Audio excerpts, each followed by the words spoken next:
just talk about how both the game of basketball as well as life are so synergistic and have so many common areas.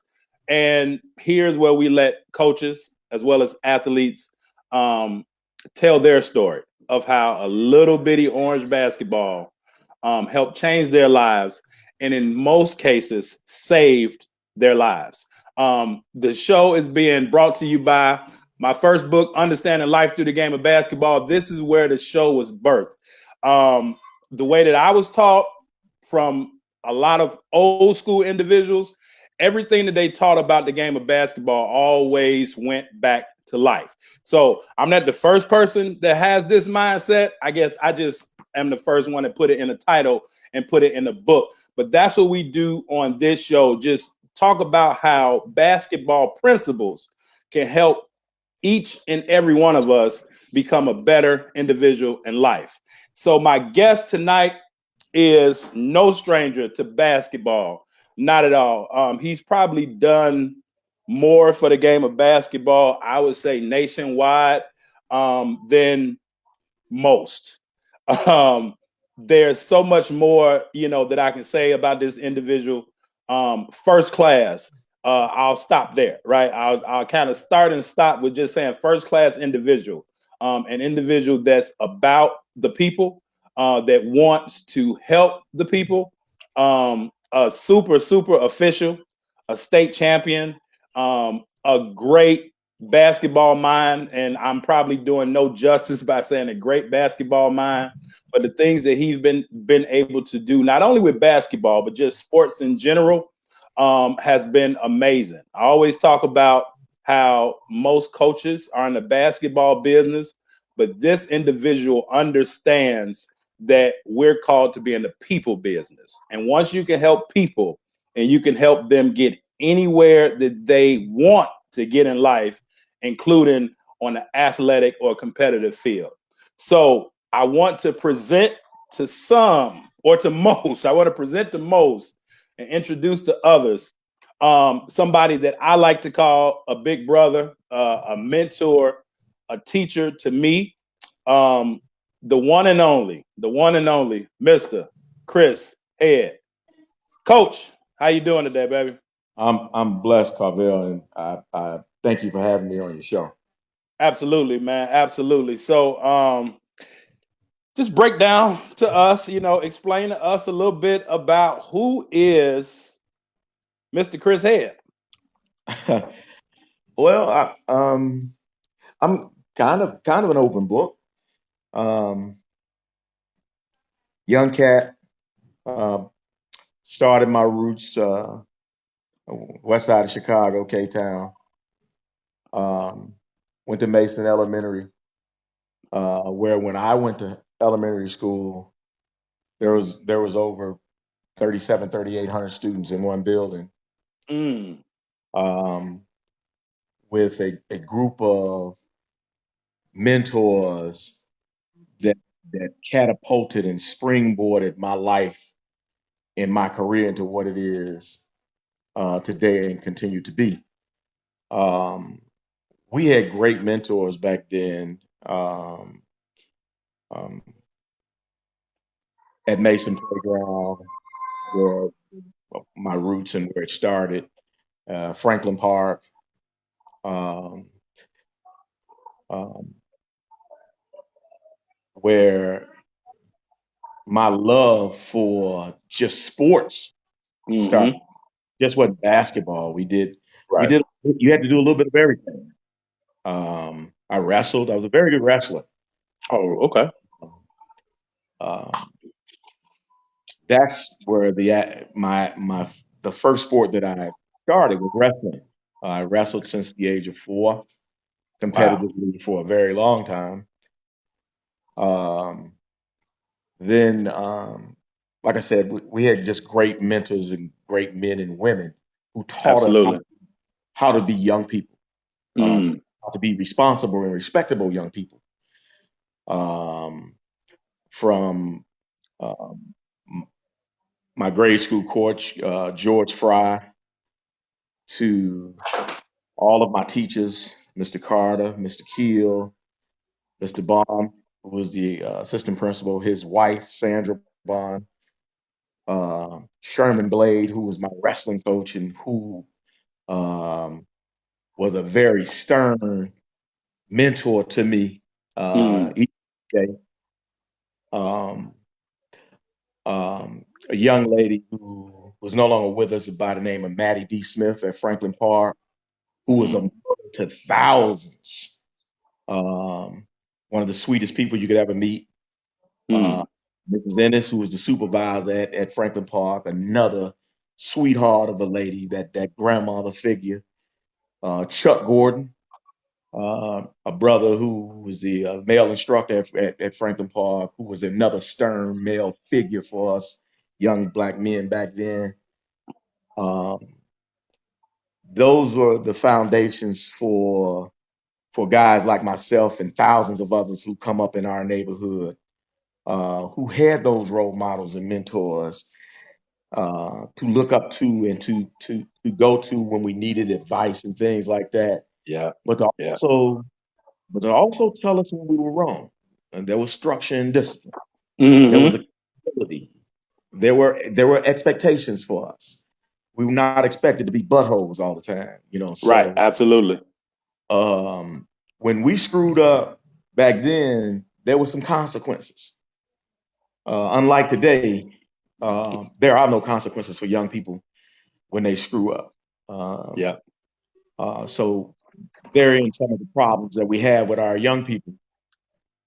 But that was the start of me and my path on being a young man, a great male figure to some people, then a coach and a mentor, a father figure, or whatever the case may be.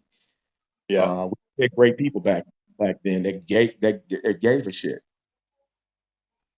Absolutely, man. And the consequences and caring and kind of as I said with and I'm not going well hell I'm gonna keep throwing it up, but like my dad and family is from the West Side, so everything that you're saying was how I learned. Just everything applied back to life, and it was a turnover, right? If you can't afford to make a life turnover, because as we know, especially here in Chicago, that could be like the end of your life.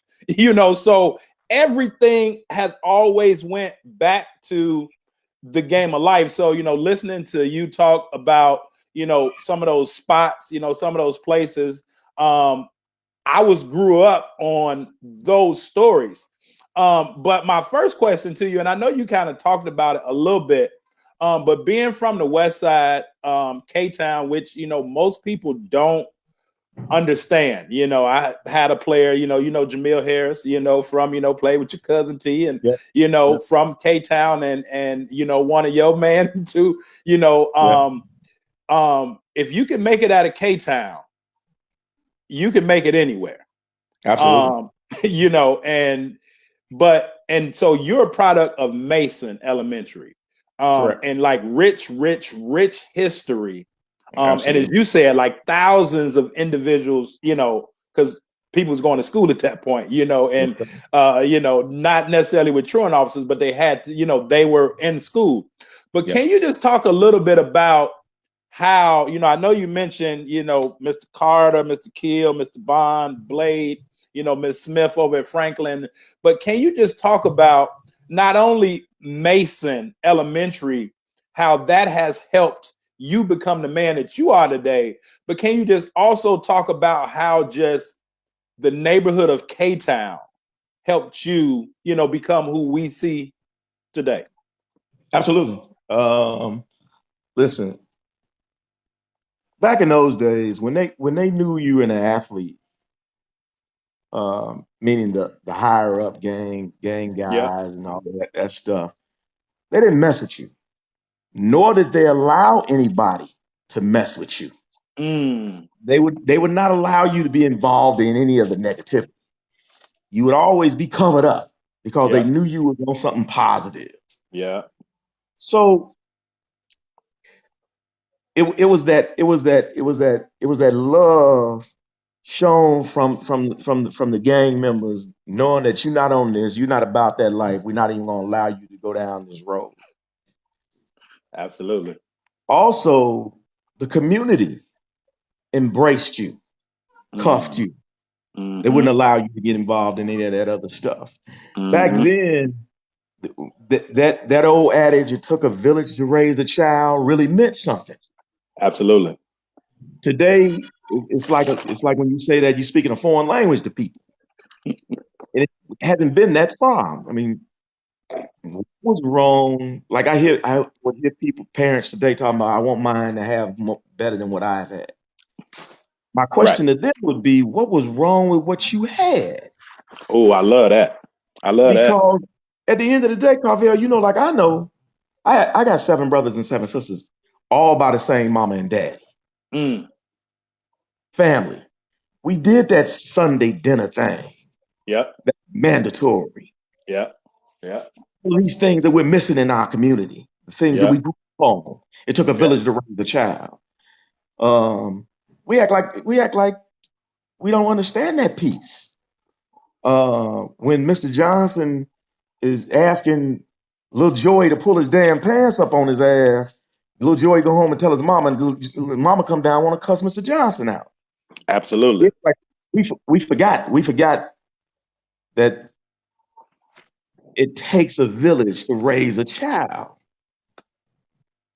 and that's just as simple as that said. As simple as we forgot it, we knew we could not disrespect Mr. Johnson because Mr. Johnson had a right to get that butt.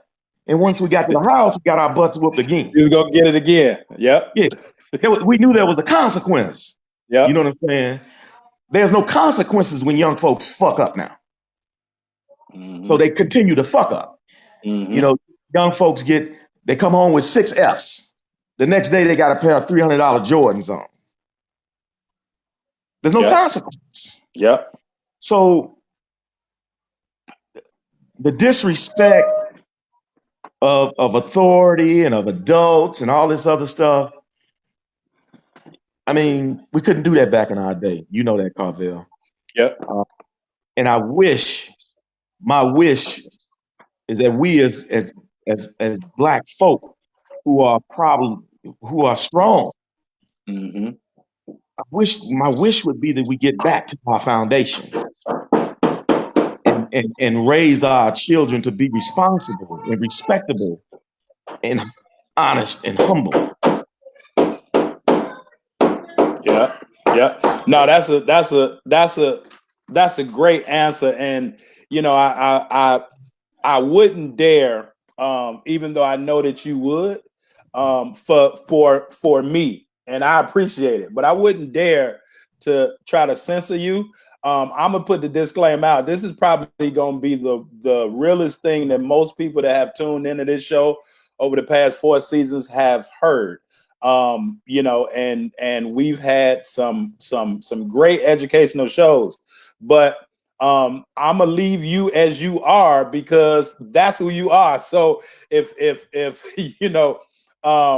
just buckle up and get ready because Mr. Head is talking from the heart. Chris is talking from the heart, and if you know him, you know that it's just conversation. So I ain't gonna try to censor you, man. Family show Appreciate or that, not, but we speaking facts, and this is what's needed, especially in this time. And you know what? I don't think a lot of people understand. You and I communicate often. Yes. Even if it's just on, the phone, Facebook, whatever, but you and I communicate often, and this day has been coming a long time. We've talked about doing some other things, but we gonna keep it real and we gonna help the people out here, and we're gonna keep it respectful, but we're gonna keep it honest. And a lot of times, the one thing that I learned from people like Chris is, and I used to tell parents when I go into their house and recruit their kids, I'm gonna give your athlete a hug when they need a hug. I'm gonna give them a kick when they need a kick. But I damn sure ain't gonna kick them when they need a hug, and I sure as hell ain't gonna hug them when they need a kick. So right now, some people may need a kick, and that's what we're gonna do, with teaching. So, definitely, Mason, elementary, and moving forward. And as you said, just a village. It takes a village to be able to raise, our individuals, and I think that. People always say, well, what's wrong with the kids? What's wrong with the kids? I don't think the kids change, Chris, because I mean, me, you, anybody that's watching this show, we just didn't have cell phones. But as you said, if Miss Johnson gets you, now when you get home, you're going to get it again. And if your dad was working, you're going to get it from your mama. And then when your daddy get home, you're going to get it from your daddy. So now, you got like 3 times for like one incident. But let's kind of shift a little bit, and let's get like right into the coaching.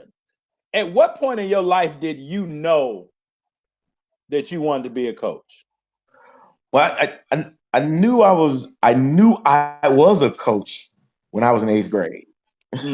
Okay. So, in 8th grade, I was given the responsibility of running our intramural tournaments at school.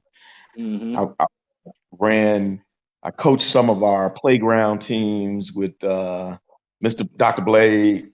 Yeah. Who was my wrestling coach. When they had playground tournaments, I coached the flag football team, X, Y, and Z. He gave me those kinds of responsibilities because I had adult responsibilities when I was 13 years old. Mm-hmm. Mm-hmm. I started my own little program when I want to say in '82, which it was my junior year of high school. Oh, I started my own basketball team. The summer of that year, went back to school, and I coached my little neighborhood team at a little club called the BBR right there on 16th and Hamlin. Okay. And coaching my team, we played in the little BBR tournament. We had our own little tournament there. I was coaching my team. That was on a Tuesday night. I get back to school. I went to Farragut High School. Okay. Yep. Went to school the next day, and I was called. My name was called on the loudspeaker by the principal. The principal at the time was a little lady by the name of Christine Loving, one of the sweetest ladies you can ever meet. Yeah. Our varsity coach was a gentleman by the name of Wardell Vaughn. Rest his soul, one of the greatest men I've ever known. The assistant coach was Ron Eskridge, who was a dear friend of mine to the day. Yeah. So the principal calls me to the office, and right away I'm trying to figure out. Normally, when the principal calls you on the loudspeaker, you done something wrong. Absolutely. I'm trying to figure out, Carvel, what have I done on my way to this office? Yeah. Knowing that I ain't done nothing, Carvel. So I get to the office. I go in the office. The first thing I say to her is, I don't even say good morning. I said, Miss Love, I ain't done nothing. She said, no. So she went to explaining that she was at a community meeting at the BBR last night, and she saw me coaching basketball. And I was like, oh, it was like a weight just dropped off. So I was like, oh, yeah. I got a little team over there that I coach. She says to me, you're very good. I say, no, it's just something I like to do. She says, Chris, how would you like to coach our sophomore boys basketball team? I say, Miss Lovin, get out of here. She says, no, I'm not playing. You're good. I want you to coach our sophomore boys basketball team. And I was like, Miss Lovin, I can't do that. Right. See, back then, if you were a teacher, they couldn't just remove you. So she calls Mr. Vaughn. She calls Mr. Vaughn to the office, who's my gym teacher as well. Okay. So when Mr. Vaughn gets in the office, he's a tough guy, He sees me sitting there. He says, "Oh hell, head, what you done now?"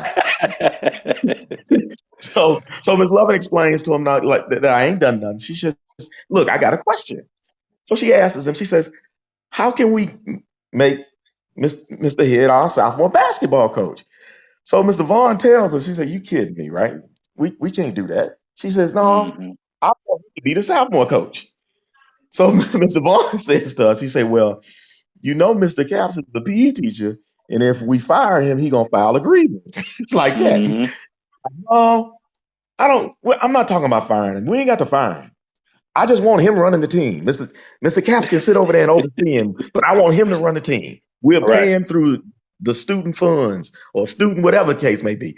Back then, you had work studies, right? Yep. So that's how I got paid, right? Meanwhile, I'm a senior in high school, coaching the sophomore team at Farragut High School. That's how I got started coaching high school basketball. Mm. And it just took off from there, Carvel. Okay. That's how it started. That's how my career in high school basketball got started. And yeah, I remember the first time that you told me that story. I'm like, and you was in school and coach. I'm like, wow. What does it mean to be an admiral, man? Well, hey man, it was before me. There's a lot. There's a lot of great people. Yeah. Sonny Parker. Yeah. Anthony Brown. Yeah. A host of other guys, even before those guys. Mm-hmm. West Farragut had a tradition. The Red West was tough then, as it is, of course, as it is now.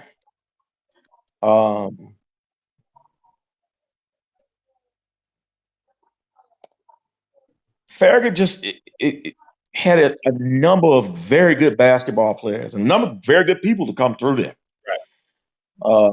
I'm proud to be an Apple. I'm also, I'm proud to be a Chicago public school person. I'm a Chicago public school fan, right? Big time. Yeah. I root for Chicago public schools. Yeah. Even in its present disarray. Mm-hmm. And chaos, mm-hmm. All not geared towards helping student athletes. I'm a Chicago Public League guy. Yeah. When it's all said and done. Yeah. Yeah. Yeah. I love it. And fairly, but at the end of the day, you are a product of it. And, I mean, again, if you were able to make it through and your family members and friends and, as you said, parents, well, what was wrong with what you had? It's nothing wrong with wanting your kids to want more, but that doesn't mean that you didn't have enough for what you needed at that particular time. Absolutely. Speak on the Red West for a minute. Let's like slow down for a minute. And, again, my dad, played, Marshall and, some state championships. And, I mean, I just, grew up, around, guys. I mean, it was nothing new. I remember the first time, we in Matson, I'm in the suburbs. The first time that I see a, Lamar Mundane commercial, the Reebok commercial. Right. But I'm like, money damn near like my uncle. You know what I'm saying? Like, I mean, I just grew up under all of these guys just teaching me just life through this game of basketball. But I've heard so many stories, growing up of how like the Red West, all my family members went, to Marshall. And, I understood back then where it was like, if you don't win the game, you better win the fight, because it was going to be one or the other. But just that competitive nature of the Red West. And there's nothing against no other conference, but the Red West has been known nationwide for a long, long time. And I'm speaking of kind of the original Red West. Can you kind of take us through like the core Red West teams and then just the level of competitiveness night in and night out? Hey, man, listen, I've been a part of the Chicago Public League my entire adult life. Mm-hmm. And my teens. Yep. The Red West from 80 to 2003 Yep. was one of the best conferences on the planet. Yep. The Chicago Public League was talked about not just in Chicago, but in the United States and some other parts of the world. Yep. Absolutely. When you talk about Red West, you talking about dog fights night in and night out. Mm-hmm. Every Mm-hmm. game was a rivalry. Wasn't no one rivalry. Yeah. Every game Yeah. was a rivalry. And every game was a sellout. Mm. Mm. You talk about packed houses, people being turned away at the door, sophomore games back in them days were played first. Yep. And if you wasn't there for the sophomore game, you Couldn't get in. missed the varsity game because the doors were closed 30 minutes after the sophomore game started. That Westinghouse Marshall match Yep. on the second floor. Yep. That Farragut Collins matchup in the snake pit. Yep. That Crane Orr matchup on Chicago Avenue. Mm-hmm. The Whitney Young matchup against anybody, anywhere. Yep. People look forward to them dates. They had them Yep. them dates marked in their calendars. Yep. They're looking forward. The communities were looking forward to them days Yep. to come out and watch Chicago Public League basketball. Everybody was our rivalry. Every game that we played was a motherfucker. Yep. The Yep. nutbuster. Yep. And if you want it, goddamn it, strap up and get ready because you got to get on this bus and get back to the crib. Sometimes you may have to throw some punches to get out of that goddamn gym to get to them Yep. get that Yep. Yep. and you had to sometimes duck on that bus from them rocks that was being thrown at you from the fans. Yep. But man, if I had to do it all over again, I wouldn't do it any other way. Mm. Yep. That was the thing that built character. Mm-hmm. That built friendships. Yeah. That built men. And everybody understood the competitive part of it. Mm-hmm. Off the court, those cats were the best of friends. Mm-hmm. Even to the day. Yep. Jimmy Sanders does an event. The legends. Jimmy Sanders did an event where he brings all the alumni back in August. Yep. Yep. And it's a must. It's a beautiful thing. Yep. It's Jimmy Howard and Kenny Pratt. Yep. Yes, sir. And they do a fabulous job with it. Yep. Absolutely. So yeah, I wouldn't trade my path for the world. Of course, there are things that I would probably do different. Mm-hmm. And trade my path for the world. I love what is a part of. I love what I have done. I would do it the same way all over again. Because it made you who you are. Absolutely. Yeah. And I don't think I'm a bad cat. Once the person reads the book, you better understand the book instead of trying to judge the book by the cover. There you go. If that makes sense. Absolutely.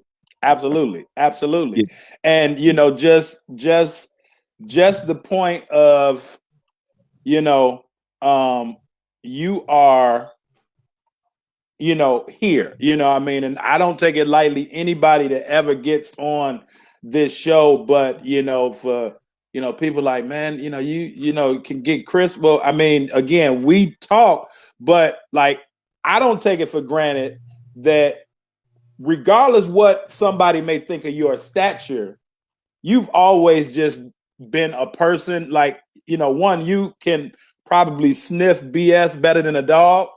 But if, from what I've always taken, if you can sense somebody is of good character, you've always been welcome to help. And that's the one thing that I can't thank you enough for, because, you've told me some things, taught me some things, that, and I'm like, damn, I mean, every time, whenever we see, if it's at the Ronald McDonald House, a fundraiser, if we're in the gym, hell, if you reference one of my games, like, it's always, a teachable moment, and I think that we lose touch with the teachable moments. We let them pass by. And I think part of that is one of the reasons why the whole consequence thing is just so bad, because we don't take time to pick, to stop and pick those teachable moments. So, we talk about, the Red West and all the great people that's come through there, Farragut and, Marshall, Crane, all of those, great games, great battles. You find yourself at Western House High School. Before I get into my questions about Western House, what does Western House mean to you, man? Man, spent 17 years of my life in one place.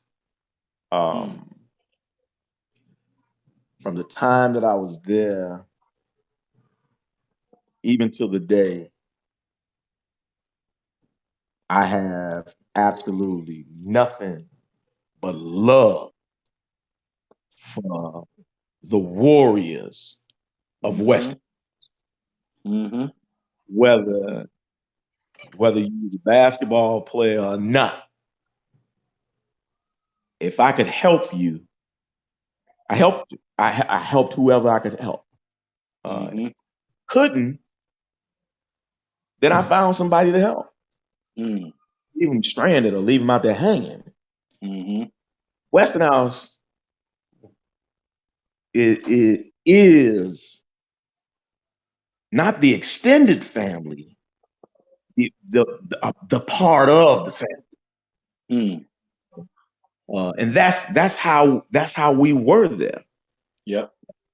We were a family. And if you didn't know how to be a part of this family, you either got with it or got out of it. It's just that no simple. gray area. No gray area. No, it was just that simple. Even with my mentor, Coach Kendati. Yep. The same way. We cared about each other.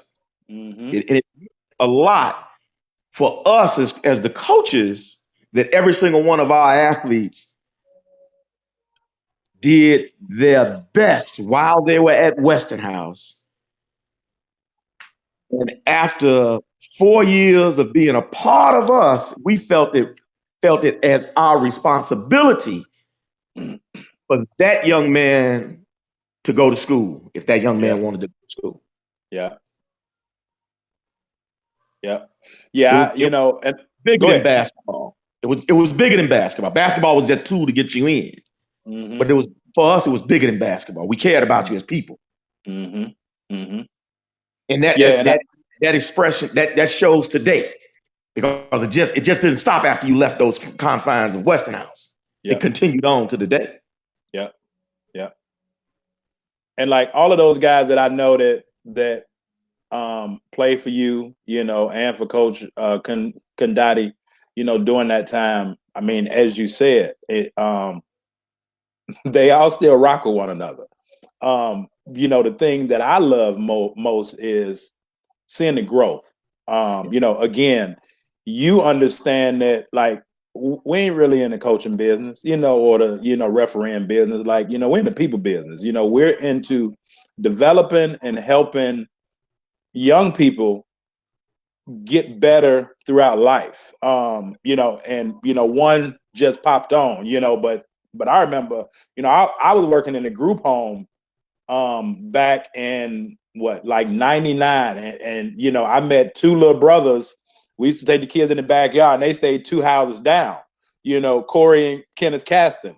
But to just, and I remember seeing them just kind of just the process of, and it wasn't just what Coach Condotti did or what Chris Head did, but as you said, it was a standard, like going forward to where, if Westerhouse was a selective enrollment or not back then, but when, like, if you were a warrior, it was just a certain way that you carried yourself. And like, that's the thing that I love most, to be able to see people come in and come out, some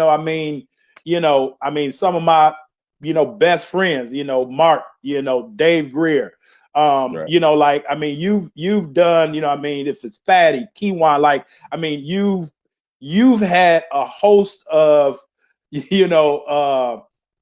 Tony, just a host of individuals, man, that you've helped change their life.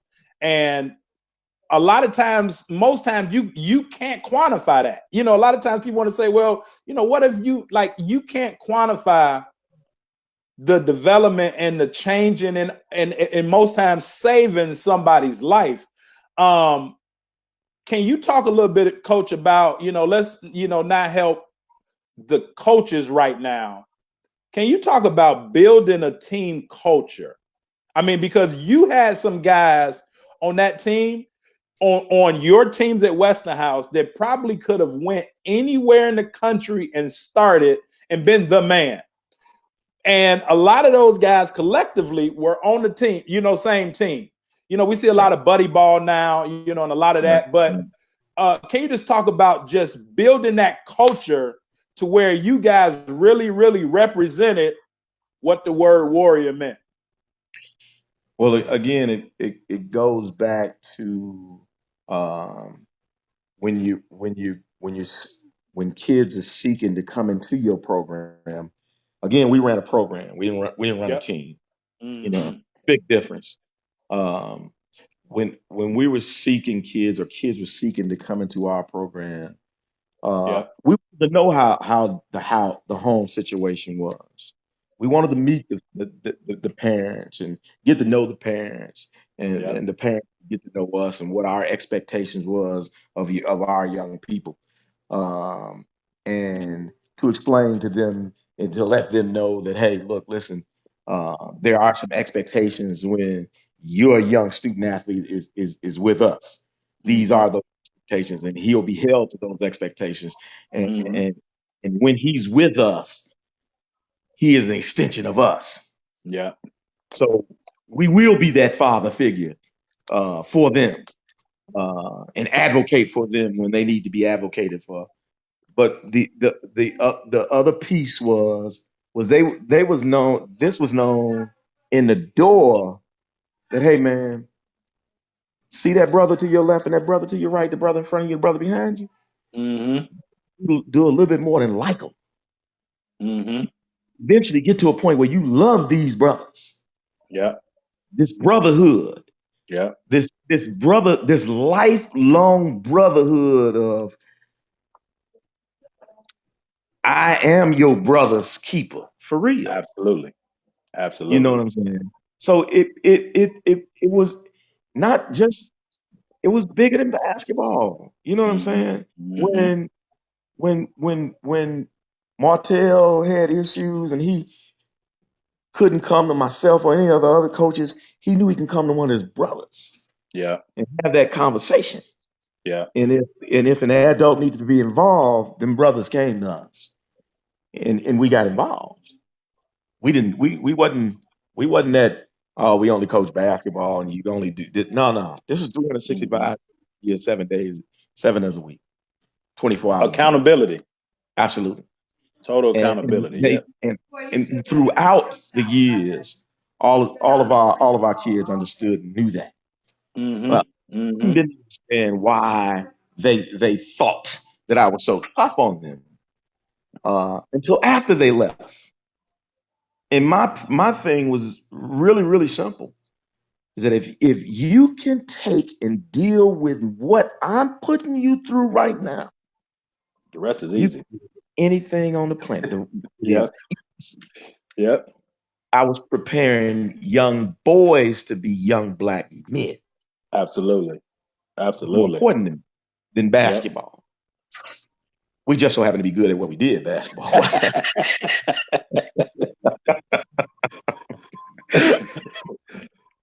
and I mean, listening to you and just building that team culture, it seems as though from day one you wanted them to understand that they really wasn't letting you down as opposed to letting each other down. Am I correct about that? Absolutely. Absolutely. Bingo. Yep. So now you love defense, and I remember the first time, I think we was at Orr one day, and I asked you, I said, man, like, tell me about tell me about, zone or man to man. And, you played a lot of man to man, but you understood, everything. When it comes to defense, coach, and I don't want to disrespect you, but I'm gonna just ask for the people that don't know, how important is defense to Chris Head? The most important. Why? Simply because defense trans into it basically it trans into your everyday life. That's Mm, mm, as kids. You know what I'm saying? When you grow up, um, defense was the start of what we did offensively. I love that. I mean, that's in a nutshell. Because 90% of the time we play with five guards. Yeah. Our fear wasn't ever that we playing against a dude that's 6'6", 6'7", 8'8". That was never our fear. We were definitely giant killers. You Right. know, we had in our fear. Our fear was always playing against someone that could play as fast as we played. Mm, Um, and our concentration was defense. Our concentration was making our defense our primary offense. So when I say that, we would think when we all depending on our opponents was, we want to get out in transition and run 80% of the time. We want to make transition offense 80% of our offense. mm, But at the same time, we were disciplined enough to know that when we needed to slow it down and run our stuff, we were good at running our stuff. yep. Now, mind you, I didn't bombard our teams with 1,000 goddamn plays. Crazy as hell. We were very good at the 4 or 5 plays that we had. Mm. And it was that you had to just simply defend it. That's it, man. I remember when I first started coaching in college, and I went up to UIC to talk to, the Coach C and Coach Coombs and all those guys, and I told Coach Coombs, I said, man, I just got, the head job at Truman, and he said, Carvel, I can tell you one thing. He said, you don't need a lot of plays. Right. He said if you only had 3 plays and y'all knew them like the back of your hand, Right. and if they can't stop them, don't stop running them, Absolutely. and like Absolutely. know what you are supposed to do. And I think that the first point that you made, Coach, you said like 80% of your offense was transition offense. Correct. But in order to be a great running team, and I was talking to somebody about this the other day, you cannot be a great transition or fast break team if you aren't a great defensive rebounding team. Absolutely. And so I personally believe, and I figured it out. I was working at OR at this time. I think when I first got to Malcolm X, and I walked in the office and I told Lou, I said, man, I'd never do another box out drill ever in my career. He just started laughing. He said, why? I said, man, that don't mean nothing. I said, it don't mean nothing. Like, rebounding is about heart, man. Can you talk about, because in order to be a great fast break team, which y'all were, but you had to go get that ball. Can you just talk about that? Well, Coach, unlike you, I'm not gonna say I wouldn't. but Coach, we worked on it religiously. Yeah. One of the things when I first got to Westinghouse when I was a sophomore coach, one of the very first things that I did was I changed the culture of how we did things. So when we got there, I found it difficult for us to get practice time, if that makes sense. Mm-hmm. I started practicing at 6 o'clock in the morning. Nobody was in the gym. I got the whole gym by myself for an hour, 30 minutes at least. Yeah. So, Coach, what I found out during that process was that let me go back. What happened was one of the teachers that came to me and it was telling me about the kids and they're not making it to first period class and X, Y, and Z. And the teacher was like, Coach, I need your help. What can you do to help me? And I said, what, let me think about that and I'll get back with you. Mm-hmm. And that's where the morning practice came in. Morning practice, it didn't evolve because I wanted to practice. No. It evolved because I wanted to have my athletes at first period class on time. Mm-hmm. But as weeks went by, I found that they were in the morning, they were more attentive in the morning than in the afternoon. Mm-hmm. So we had better practices in the morning than when we did in the afternoon. So we killed two birds with one stone with just that one thing. I love it. Yeah. So when we did that in the mornings, we worked more on our team concept stuff. Defense. Yeah. Drilling our defensive schemes and whatever the case may be. That's what we did. Yeah. That's where it came to life. In the evenings, we did more skill development and one-on-one stuff. And it worked for us. It worked because the next quarter, we didn't have any kids flunk off. We didn't have any kids getting any Fs. All the teachers would come, the boys are on time, It just melted. You know what I'm saying? It just melted right in. And it worked for us. It worked for us. It was hard. It was a true part of our success. Besides just being a very, very good defensive basketball team. That one change changed our program. Just a slight shift. And just a slight shift. I mean, basketball, once we got them in the gym, the basketball piece would be easy. Getting them the hard part. Right. And once they got used to that piece, and once they understood this is what we have to do in order to do this, it was a match made. It was a marriage. Those kids bought in. The ones that didn't were no longer a part of the program anymore. And we hardly ever cut people. Carvel. They normally cut themselves. Yeah. By just not being there. You know what I mean? Yeah. Or couldn't handle the responsibility of being a part of Westinghouse boys basketball program. If you know what I mean. Yeah. And I love that word. They just couldn't handle the responsibility, because ultimately that's what it is. You had to be responsible because, you already said when you go and talking to the parent, which was the initial step in the door, talking to the parent, letting the parent know when they're with us, they're an extension of us.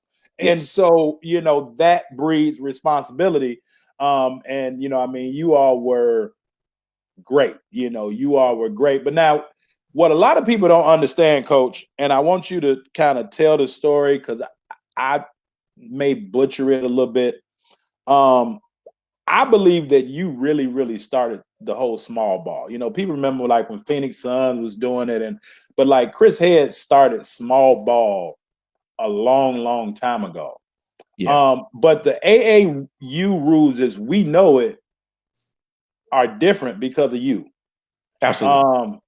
Can you explain how you single-handedly changed what we know about AAU today? Absolutely. So back during those times, yeah, it was rough summers and stuff. So this I had always had my own, as they call it today, AAU. Mm-hmm. Back then I didn't call it that. I Right. just called it my spring and summer team because my objective was to keep my kids together and to Yeah. keep them safe. Yeah. That was my main two objectives. We were gonna play basketball no matter where it was, but my objectives was to make sure that I knew where my kids was and to keep my kids safe. So by the Mm-hmm. time that day was over, they was too tired to go do anything else. They went home, ate, and went to sleep. Yeah. And they Yeah. had to see me again the next morning at 9 o'clock. Yeah. It was a safety mechanism to make Yeah. sure that the kids are safe. It just so happened that um, man, I got hooked on this summer stuff, this AAU stuff. And I started taking my high school teams and traveling all over the country in a very competitive manner. Yeah. One particular summer, I had Jimmy Sanders, Mm-hmm. kid named Rufus Lacey, Mm-hmm. Dion Tolliver, Yeah. kid by the name of Graham Alexa, who went to Lions, Mm-hmm. kid by the name of Carvel, who's at Champaign Centennial. He'll come up every weekend. He'll come up. Had another kid by the name of Chris, Adrian Coffey, Leonard Miles, Mm. Carmelo from King. Yeah. This team we took all over the fucking world, and we was wrecking fucking shop all over the world. Yeah. Biggest of the biggest. We had the AAU Nationals in Winston-Salem, North Carolina, and we playing against Jermaine O'Neal, Ron Mercer, all of these cats, just waxing these cats, man. And these cats can't understand where these little motherfuckers are coming from. And we just waxing these cats all over the place. We won the AAU Nationals that year. We were national champs that year with that small Yeah. team. We lost 2 games that year. And the 2 games we lost, I lost them intentionally. Mm. You know, kids were getting big heads, so I had to bring their heads down. Right. But those kids, man, if we didn't do what we did with those kids, we might not have saw some of those kids the next summer. Mm. So I continued with that, but I kept more of my own than other kids, and I Okay. started in my whole varsity team. So this one particular summer, Dr. J.W. Smith was in charge of sports, Yeah. and he had a meeting with us right before the summer because we had summer leagues. That's when you had the summer leagues in the schools, and you employed the kids and Yeah. that kind of. It's a great program. Yeah. So he had a meeting with us saying, "Hey man, look, listen, y'all do what y'all need to do in order to keep your kids safe." La la la la la. So I said to Dr. Smith, I say, remember what you just said now, because I'm gonna keep mine with me, but The great J Dub, baby. I'm taking mine to Florida to play in the AAU Nationals. That was the year with my high school team now. Martell Bailey, Yep. Cedric Banks, Yep. Dennis Trammell, Craig Franklin, Antoine Norfleet, Tavares Wiggins. And I had one more kid, I can't remember. But I went to the AAU Nationals with 8 players, my whole varsity team. Went to the AAU Nationals with my varsity team. Mm-hmm. The long story short, we didn't lose a game. We're Mm. playing the Illinois Warriors and Larry Butler's team. Mm. Matt Lottie, TJ Cummins, Darius Miles, Dwayne Wade was on this team.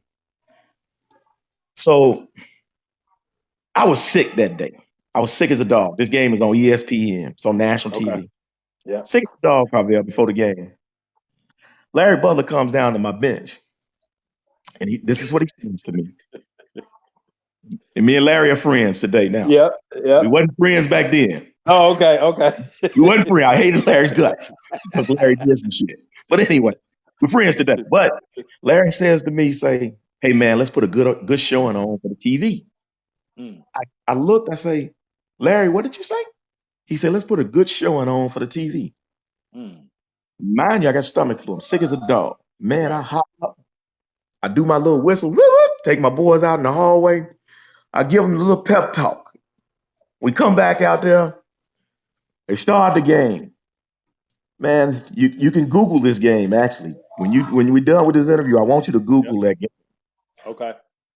So the long story short, we win the national championship with my high school team against 5 pros. Ooh, Cedric Banks got 38 in the MVP of the AAU national tournament. I turn around, it's like 8 or 9 Nike bigwigs. They all rise in unison and leave the arena. Me and Tracy Deal, these best buddies. Tracy screaming and hollering over there in the corner. True story, can't make this shit up. So I won the national championship. I come back home, getting ready for the season. I'm calling into my principal's office, Dr. Bills, love her to death. Calling to our office, Dr. Smith was in the office with him. And he come with this shit talking about, man, I got some bad news for you. We're gonna have to suspend you because you took your team to Florida. So I said, hold up. Let me get this right. You have a meeting with us before the start of the summer and tell us to do whatever we need to do to keep our boys busy and keep them safe. I take my boys to Orlando, Florida, someplace they have never been. Spend my own money. Don't ask for a dime from nobody. Don't get no school money, no nothing. And you gonna tell me that they're gonna try to suspend me because I spent my money on black kids spending my time? Lost y'all damn minds. But I didn't care, Carvel, because I knew the issue would come up. I wanted to bring some light to it. I wanted to bring some light to how you gonna tell me how to spend my money, my time with people. And seeing that it's so violent and all this other stuff is going on, y'all must want these kids to be out in the street doing nothing. So the long story short, we ended up being national champs, Carvel. They end up suspending me for half a season. I could run my practice and I could be at practice. I could even go to the games, Carvel. I just couldn't sit on the bench. Back then, Carvel, you remember the Nextel chirp phones? Yeah. Yep. My staff, the Nextel chirp phones, and that's how we got through the season until I came back. So, Carvel, they end up changing the rule the next year to whereas everybody in the state now has 25 contact days with their team. They call it the Chris Ed rule the following year. Yeah. Then the football got it. Then everybody else got it. Yeah. So I'm proud of that, Carvel. Because I wanted to do that, and I did it for that reason. Yep. Now that team that knocked off 5 pros. What was the tallest guy you had on that team, Coach? Tallest kid on that team was a kid by the name of Antoine Norfleet. Antoine was about 6'2", and that's giving him probably a half an inch. So y'all won a national championship damn near with 6 feet and under. Damn near. Hey man, and we was at a fundraiser when you told me, and for as long as I've been knowing you, I never knew that story until and you broke it down and with the whole rule that you can't have X amount of players on the team. But I mean, as you said, like you put them in a whole different environment, a whole different mindset, with life, just to see things that they probably had never seen and get experiences that they probably wouldn't have ever got if it wasn't for the game of basketball. Does that make sense? Absolutely. And so, I mean, at times I believe, and if you're coaching in this thing long enough, you're gonna have some controversy if you're doing it the right way. It's I know that Coach V is on watching, one of my mentors and everything, but and me and him talk, almost every day. But if you're doing it the right way, unfortunately, you're gonna piss some people off. Absolutely. And you kind of gonna piss the people off. It's really not for the kids. Absolutely. Absolutely. And I think that that's kind of one of the sad parts about it. But I wanted to bring that so that everybody watching can understand exactly what the Chris Head rule is. Now in 2002, y'all get the opportunity to go downstate. Talk to us about just that year and then that experience, because at this particular time it was still only 2 classes. We can say what we want to say now, but the 4-class system is watered down as opposed to being class A and class AA. And like I do at that particular time, correct me if I'm wrong, but it was still the city champion is who kind of went. So absolutely, so you really had to put in work to be able to get downstate. And most times, like class A, you had, the St. Males probably, or maybe here, something, but class AA, we kind of knew, that city team that's going is probably going to win. But can you talk to us about just that year and that experience of going downstate? Well, you can't talk about that year without talking about the 2000 year with Martell, Sid, Dennis, and those guys. Mm-hmm. That's the year we went down and we lost to West Aurora in the state finals. Yeah. Although, I never liked talking about. I never liked talking about how that game ended. We just came up short. But if anybody that saw the game understood why we came up short. So I don't like talking that other piece. But the 2002 team was not the best team. Of course, I mean, Cedric them was the best team. The 2002 team, boy, worked their tails off to become state champions. And how it went was we played at Pekin during Christmas.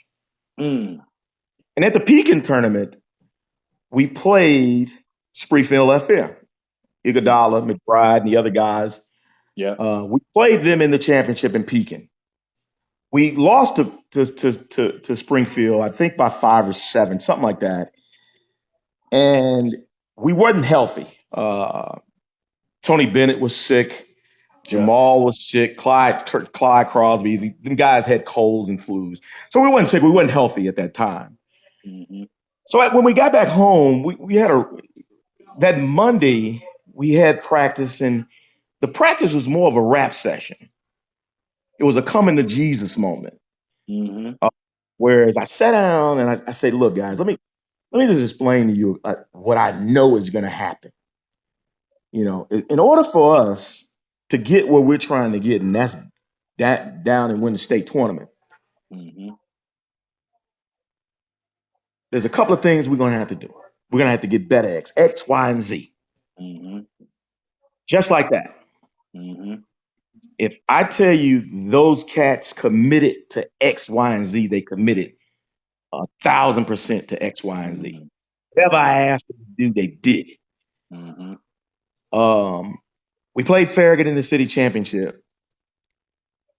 Still the largest high school crowd. Still the largest high school crowd in the country. 22,002. Still the largest high school crowd in the country. We beat Farragut at the United Center. Last time they've had the city championship at the League United Center. We go on down to our state tournament. But this was this is key in my speech to him. I said to him, I said, look, listen, the team that wins the state title is going to be 30-5, Mm. and we're going to see Springfield Lanphier again. I prophesied that day. Yeah, you called it. You called it. Yeah. We get to the state finals, and we're playing Springfield Lanphier, and our record is 30-4. I'm sorry. Mm. Our record is 29-5. Enough said after that, right? Yep. Yep. So we played against a great Springfield Lanphier team. We had a great first half. If anybody's seen it, we had an awesome first half. We held off a couple of runs in the third, and McBride and Iguodala showed up in the fourth quarter. But we held them off. We ended up pulling it out. One of the greatest days of my life as a basketball coach and as a man, as a person. Yeah, man, that's huge. Now, what you just said, Coach, I think is monumental. You had practice without a basketball. Can you talk about the importance of the mental development? You know, I mean, and as you said, right, XYZ. And if they can visualize it, if they can see it, and you know, with you leading them and understanding exactly what needs to be done. You know, we always talk on this show about, one, you got to know that a change needs to be made. And then you have to get the information that can help you to change what needs to be changed. But then you got to take action. And so you knew a change needed to be made. You gave them the information, but it was on them to take action. As you said, they did everything that you asked of them. But can you talk about, man, the importance of, I mean, a lot of coaches, especially now, it's so much basketball out here. Everybody just want to, play basketball. But can you talk about the importance of having that practice without a ball, like really, really just developing this? And, as people always talk about, one of your pictures I put up in the ad where you sitting by the locker room, just waiting for a game to ref. And, everybody like, man, that third eye, like people that know Chris Head understand that third eye, like you seeing something that people probably can't see right now. So can you just talk about how important that is for coaches at times to just be like, sit their players down without a ball and have practice? Yeah, they need to know that you're human. It's kind of important that they can know that they can have a conversation with you. Yeah. Without the hollering and the screaming and all of that other stuff. Yeah. Like I said earlier, you can't judge a book by its cover.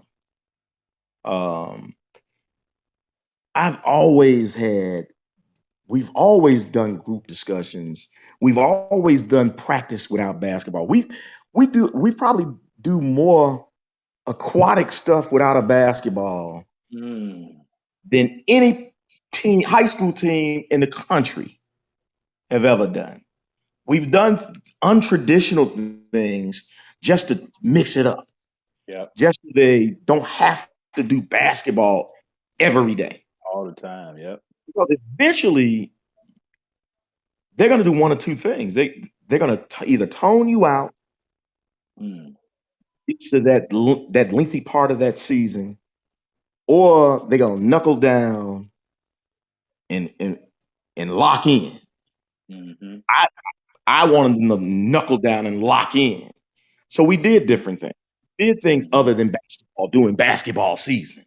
Mm-hmm. I would make them go to grammar schools and talk to grammar school kids. I would make them go to nursing homes to visit elderly people.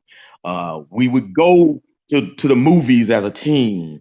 We would go bowling as a team, those kinds of things. We did all of those kinds of things basketball season. It wasn't just basketball. So you got to mix that stuff up. You just can't keep basketball, especially if you were these guys that illegally practicing in fucking April. Right. You screaming and hollering at kids. Right. Yep. You know what you expect them to do in mid to late January. They're gonna shut down on you because They're they're gonna tune tired of you hearing out. your voice. Yep. So we always gave our athletes outlets. Mm, They worked in the summer. If they didn't work with us at school, they worked right. some. They were doing something. We knew where they were. They were playing Yep. football. They were running cross country. They were Yep. doing something productive. Hmm. But we made sure that they wasn't around us 24 hours a day, 7 days a week, 365 days a year. Yep. You Yep. know, and that was important. That was important that we made them understand that there was a life other than basketball. Basketball Hmm. just that tool to get you to pay for school because we Where you knew need my to go. hey that had 100,000 to pay for school. Absolutely. Absolutely, man. And it's, and what most people, like when me and Malcolm X decided to part ways, it was kind of for that. I came out my own pocket to do things for private fundraisers because, man, we was in Iowa and Miles Morgan. I mean, Miles. Miles' contact Absolutely. fell out in the game, the night before, and he had no like contacts. Right. And because we had like a team fund from shirts that I bought and was selling and all that, like we were able to get him some contacts, Yeah. or if we going bowling or whatever, it was different things to help build them as a team. Yeah. And it wasn't seen that way, but I mean, again, people that may not necessarily understand just won't ever get it, and like, well, like, if we doing Thanksgiving dinners at my house, or I mean, some of those kids, and regardless how great basketball players they are, and you've coached many, basketball is what they do, but that don't necessarily mean that they eating properly. You know what I'm saying? Like, Yeah. so what can you do to be able to help them, Yeah. get better? And so, I think that that's, a great point. So, and, leaving Westinghouse, you wind up taking a job at Proviso West. Yeah. Why did you take that job, Chris? Well, there's a couple of reasons. Let me first say that I did not want to leave Westinghouse, Okay. but there was some okay. But prior to me making the decision to go to Proviso West, I had a number of times wanted to talk to my boss, but there was a person playing middle interference that was really Mm. screwing stuff up. Yeah. The long story short to that is that what I I didn't apply for the Proviso West job. Mm. Proviso West came and got me. Okay. Superintendent of schools, the assistant superintendent of schools, finance manager, and one of the board members came to one of my summer workouts at Westinghouse. They were sitting in the stands with their suits and ties on. Mm. Um, but we had camp in the morning. So I Okay. ran camp. I wasn't stopping my camp or interrupting what I was doing to see what they wanted. I didn't even know who they was. They just walked in the gym. And at the time, I didn't care. I'm running my session. So when my session was over, they came down, introduced themselves, and they offered me the position at Proviso West. Mm. After that, I told them, can you give me some time to think about it? Da, da, da, da. So they gave me Hmm. whatever much time I needed. Right. I then wanted to go to my administration to let them know, hey, these people offer me X, Y, and Z. Hey, I don't want to leave. My heart is right here. I believe green and gold. Yeah. Yeah. What can you all do? You know what I'm saying? Because these people offer me more money than what I'm getting right now. Yeah. Yeah. You know what I'm saying? So some things happened, and I was thinking. I thought about some things, thought about the pros and cons. Hey, look, I'm making twice as much as what I'm making Yeah. here. Yeah. Running the best at the time, the best tournament in the state. At the time, the best tournament in the state, if not in the country. Right. The best facilities in the state. It'll give Q another young coach an opportunity to be a head coach. Absolutely. But this was when I say this to people, some people just don't believe it. But when I say this to people, this is a very important decision. When I drive to work, if I took this job at Proviso West, I would drive down Roosevelt past the cemetery where my mom laid. Mm. And I could say good morning to my mom every morning. Wow. It was important. Yeah, it was important. Yeah. So I took it. Mm-hmm. I took it. When I took it, I knew taking it, going into that situation, it was going to be a bad situation. But I was assured by the superintendent of schools and the school board president that nobody would screw with me.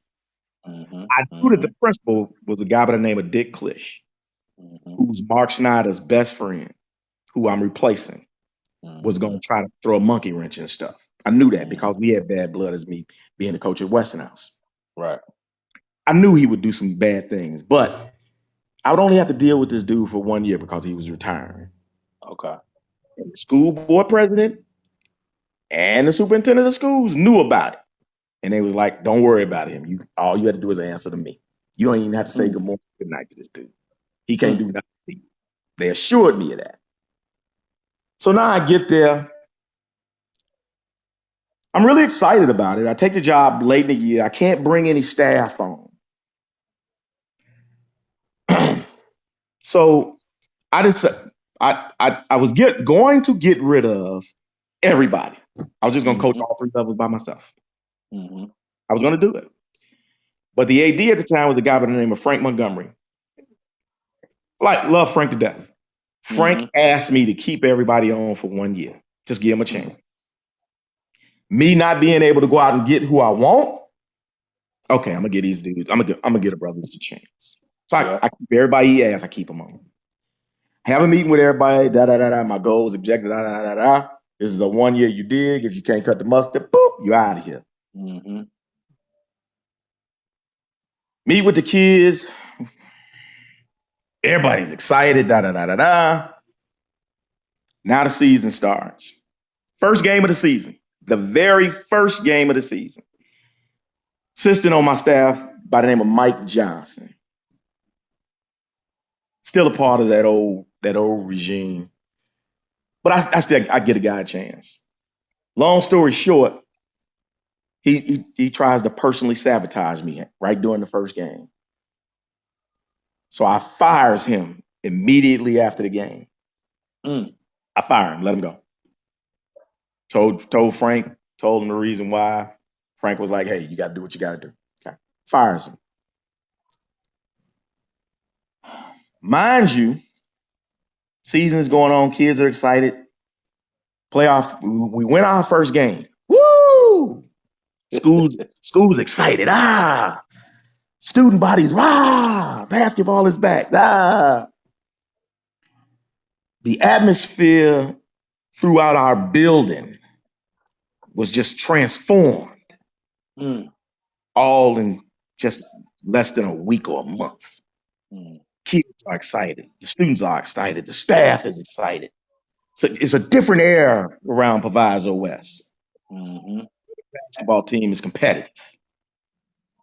We got a basketball coach. Woo! Christmas tournament comes, and I'm in charge of the Christmas tournament.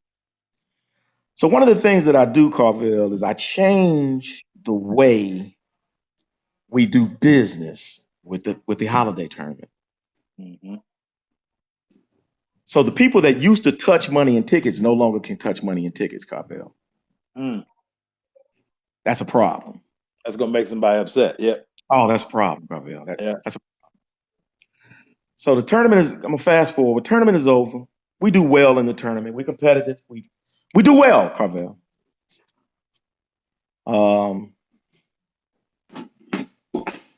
I find out some information that I wasn't supposed to find out, Carvel.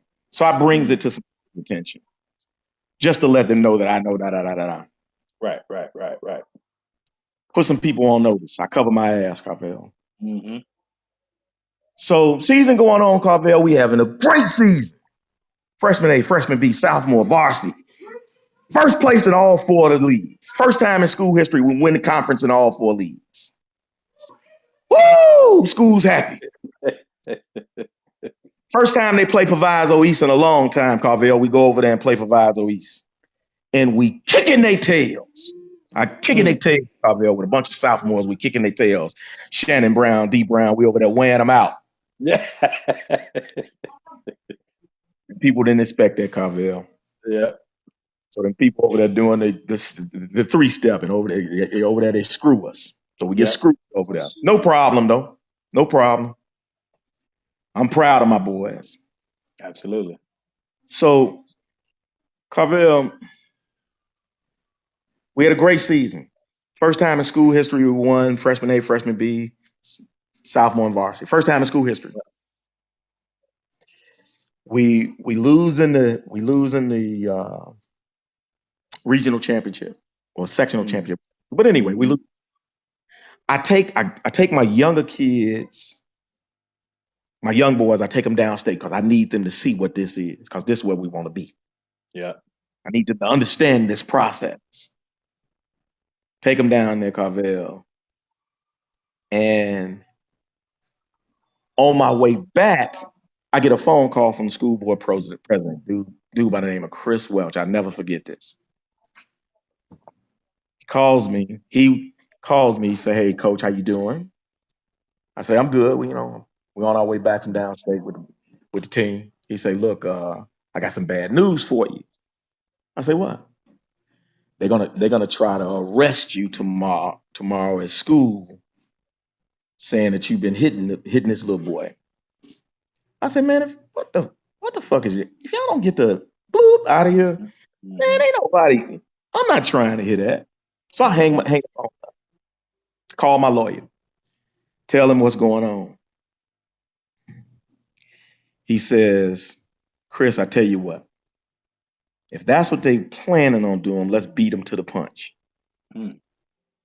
Let's go to the Hillside Police Station when you get back, and let's just walk on over there and see what this is all about." I say, "Cool."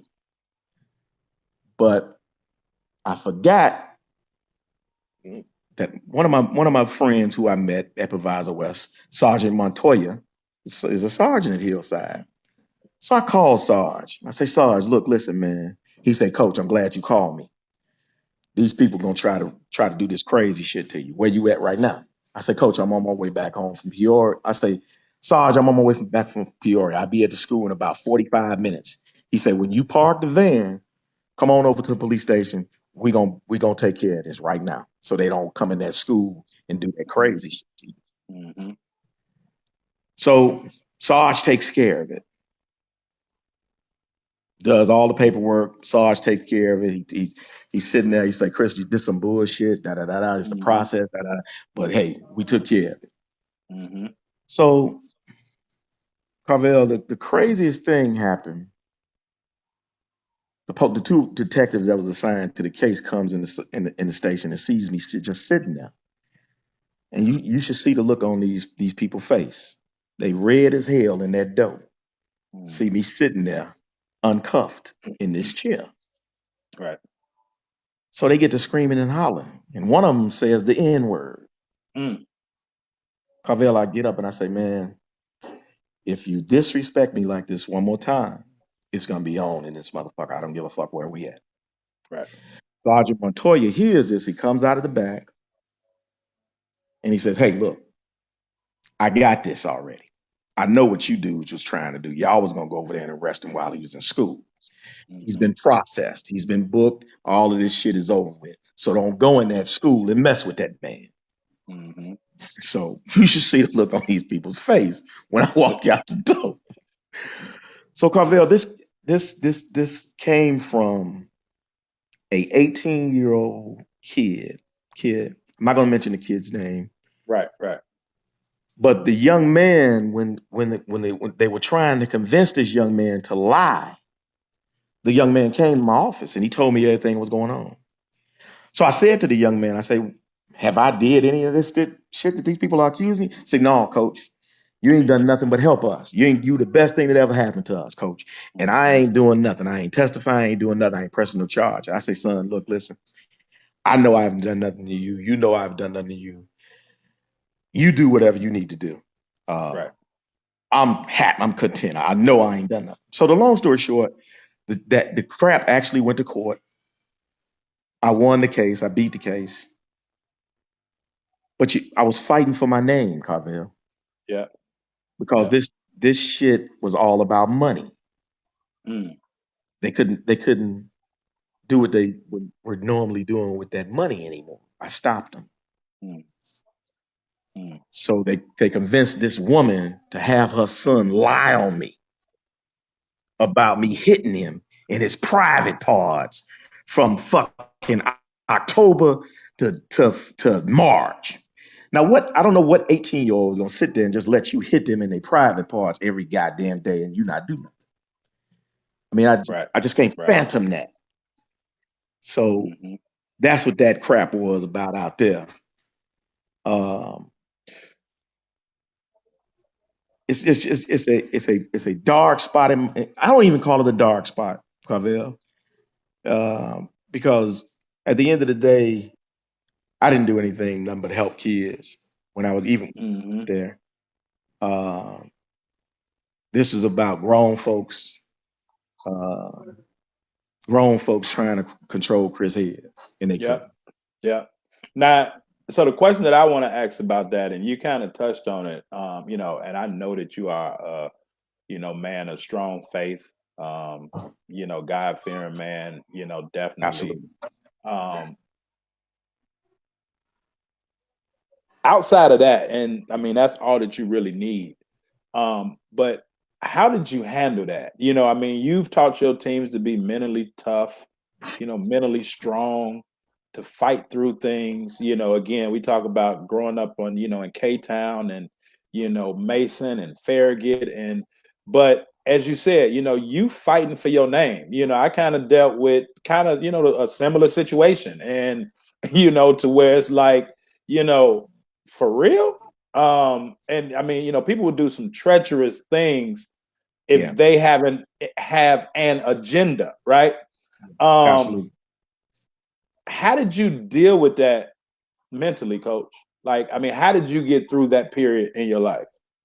Carvel, that was a true, probably my second true test of faith. Mm, Because I lost it. I almost lost that faith in God, hmm. but I had to check myself. You know, that wasn't nothing but the devil. Right. Absolutely. I had to turn to God, Yeah. Yep. humble myself, and go on my knees and say, God, I need you. God, Yep. I love you, and I want you in my life right now. Yep. Yep. Uh, true test of faith, but God pulled me through. Absolutely, man. I love it. And there's people on the stream saying, it wasn't a dark spot, bump in the road and definitely made you better. Sidebar. Steve Alexander said to tell you he should have been threw you out. Hey, look. Me and Steve has had our bumps in the road, but that brother is a real brother. Yep, That absolutely. brother's a real brother.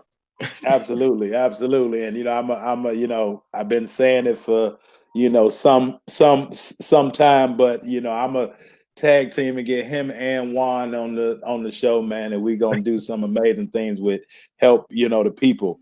Um, so now you leave. Chris Harris said, yeah, messed up my career. The people messed up my career. So you wind up after that, you wind up going to Brooks. And, I was still at Hyde Park kind of through the, Proviso West year. And then, you go to Brooks. And you basically take, a new school, right? A new school, new program.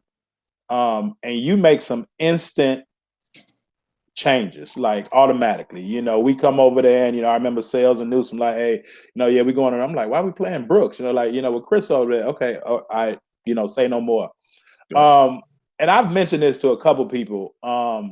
But one thing that I totally respect about you is you find the right people for the right situation. And as you said, if it was, you know, the Proviso West, like, you know, the hardest part and what coaches, people don't understand, the hardest part, if you get a job and you're told that you have to keep people, like no coach really wants to do that. And, you know, parents, you know, like, so the business side of basketball, and again, you know, we helping parents and student athletes as well as coaches, you know, they don't kind of understand, you know, they react when a new coach come in, especially on a college level. We get to that in a second. But when a college coach comes in, he's probably, you know, he want to bring in, or he or she wants to bring in their own people, coaches, Right. you know, players, whatever. But you've always found a way to put the right people in the right situations at that time. And when you first got to Brooks, you brought Miss Foster with you. And, you Yep. know, I know Miss Foster holds a special place in your heart. Yep. But when it was, you know, like one of my, like when I first time really meeting Miss Foster, but when I got like a whole different level of respect for what you did as well as for Miss Foster, because, you know, it's during the game and, you know, Miss Foster up and, you know, we both coaching and, you know, and the game is over. And I think we wind up winning. I'm not sure. I think the whole freshman, sophomore, and varsity went over there. But it was a kid that did not shake hands with us. I don't remember the kid name. It really doesn't matter. But I remember you and Miss Foster busting in our locker room after the game. You know, now you supposed to be getting ready for the varsity game, right? You and Miss Foster bust in the locker room after the game, and y'all make this boy first shake. Well, the first thing that y'all did, y'all said, "Coach, can you come here for a minute?"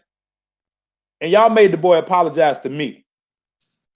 And then y'all made the boy go back in the locker room after the game and shake everybody's hand that was on that team. And I remember Miss Foster was in his ear chewing him out, and you told the dude, you said, if you ever do that again, man, you will never play here ever again. Right. Like that just opened my eyes to like just the character of you and Miss Foster. You know, I tell Miss Foster all the time, I got so much love for her. But can you talk about, man, what Miss Foster mean to you? The world. If she needed me right now, I'd drop this phone, and wherever she was at, I'd be there. The lady was nothing but love. Yeah. And she's probably the second most misunderstood person next to myself. She just her heart is in everything that she do. Yeah. She's everything to me. And forget about basketball. We grew up together. Her mom was like a godmother to me. Oh, okay. We grew up in the same neighborhood. Same people. We family. It's bigger than basketball. This shit is bigger than basketball. Yeah. Also, you know, I would be remiss if I wouldn't mention those other people that coaches and men that have been a part of my life, that I would be remiss not to mention him. I would be remiss not to mention Q Deal. I would be remiss to mention Michael Farmer, Daryl Curtis, Pat. I would be remiss not to mention Albert Shaw, Charles. Them people were a part of our program over at Westinghouse and wherever I was. Them people are amazing people, and they are my friends to the day. But Miss Foster is my heart.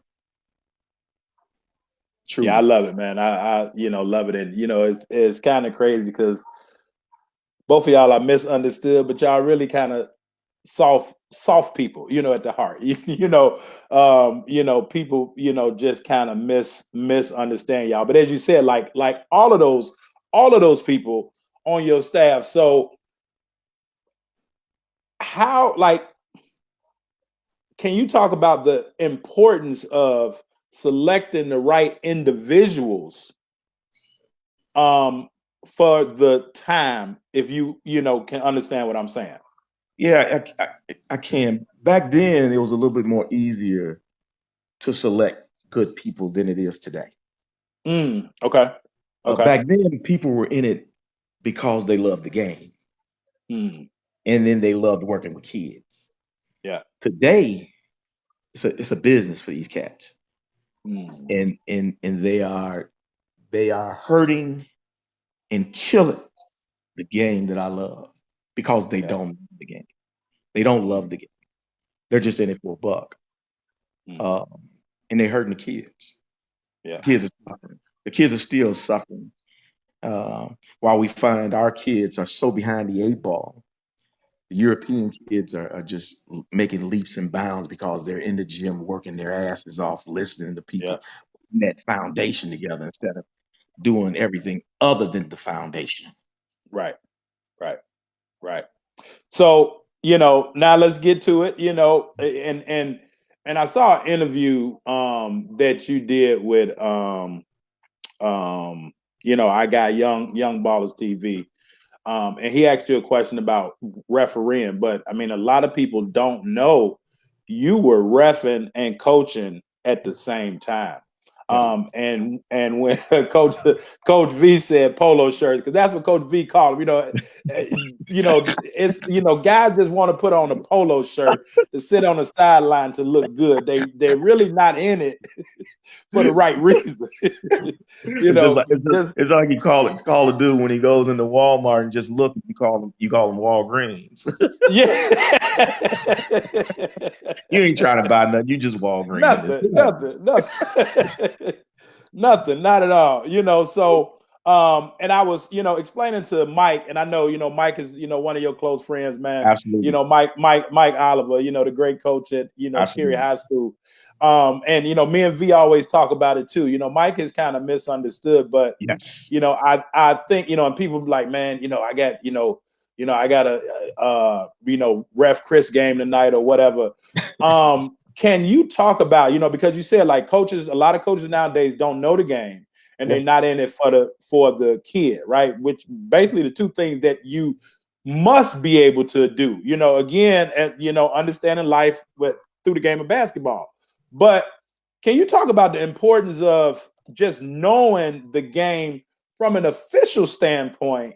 And at times, when you were coaching, especially at Brooks, I know it was some controversy because an official just can't tell you anything because you already know. Like, so, and Malcolm Hempfield, told me, my mom and dad gym teacher back at, Marshall. And he told me, he said, Carville, if you want to be a better coach, and this when I was at Truman, he said, if you want to be a better coach, come to my officials camp and just learn how to become an official. You won't holler at every call. You won't be fussing and you won't be complaining. I mean, when I first got to Hyde Park, man, and I'm just animate with people, I used to be like, man, $30. People look, man, all you need is $30 to be a ref, man. You don't know what you're doing. And they just looked at me like, man. But it settled me down because I understood the other side, and I officiate and everything, not like you and Steve, great like y'all. But can you talk about the importance of just knowing the game, even from an official standpoint, how that helped you become a better coach? Well, as a coach, it's your responsibility to know the rules. Yeah. So, I can't sit up here and holler and scream at referees all the time about something that I know nothing about. Mm-hmm. At some point in time, I gotta get out there and learn my craft. Yeah. As a coach, it's my responsibility to know most of the rules, the obvious things. So I won't sit up here and be screaming and hollering about nothing all of the time. Right. So I had the unique opportunity to not only become a coach, but to become a ref at the same time. Mm-hmm. So I didn't let either of them go. I continued and continued and continued. And it made me a better referee and it made me a better coach. Mm. Why? Because I knew the rules, I knew the do's and don'ts. When I wanted a tech, yes, I wanted it. You knew I wanted it. No question about it. But Right. it's just important for me as a coach, just for me to have a rapport and a relationship with these referees during the course of the game. Now, Mm-hmm. you're not going to see the same referee every game. There's going to be some Yep. different guys.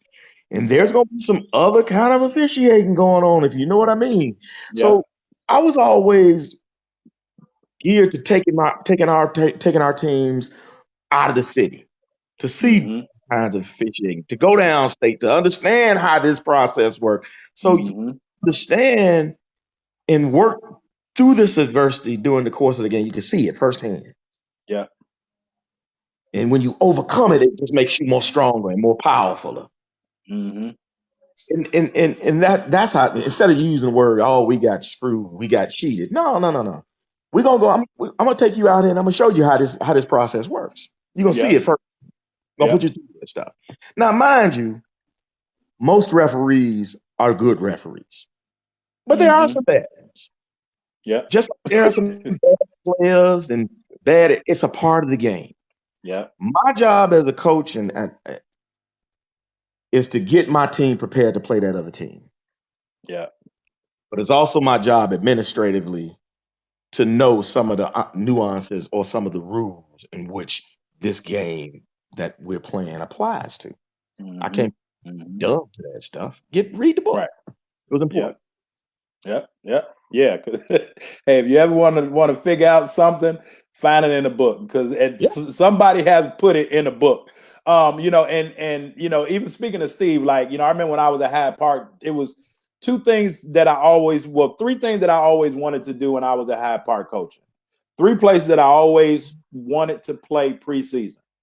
I wanted to go to Crete Monique because I wanted to play in the Dome. Right. And I wanted my players to understand acoustics. You on the court and you heard somebody way up at the top, like, who the hell talking to me? In terms of staying focused.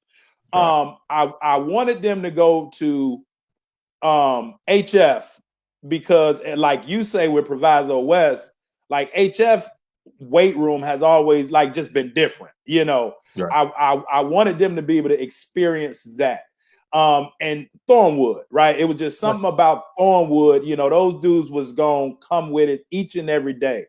And I think Steve was had just transitioned out of CPS officiating into, and he came in the locker room one day. I think he was about to be our official.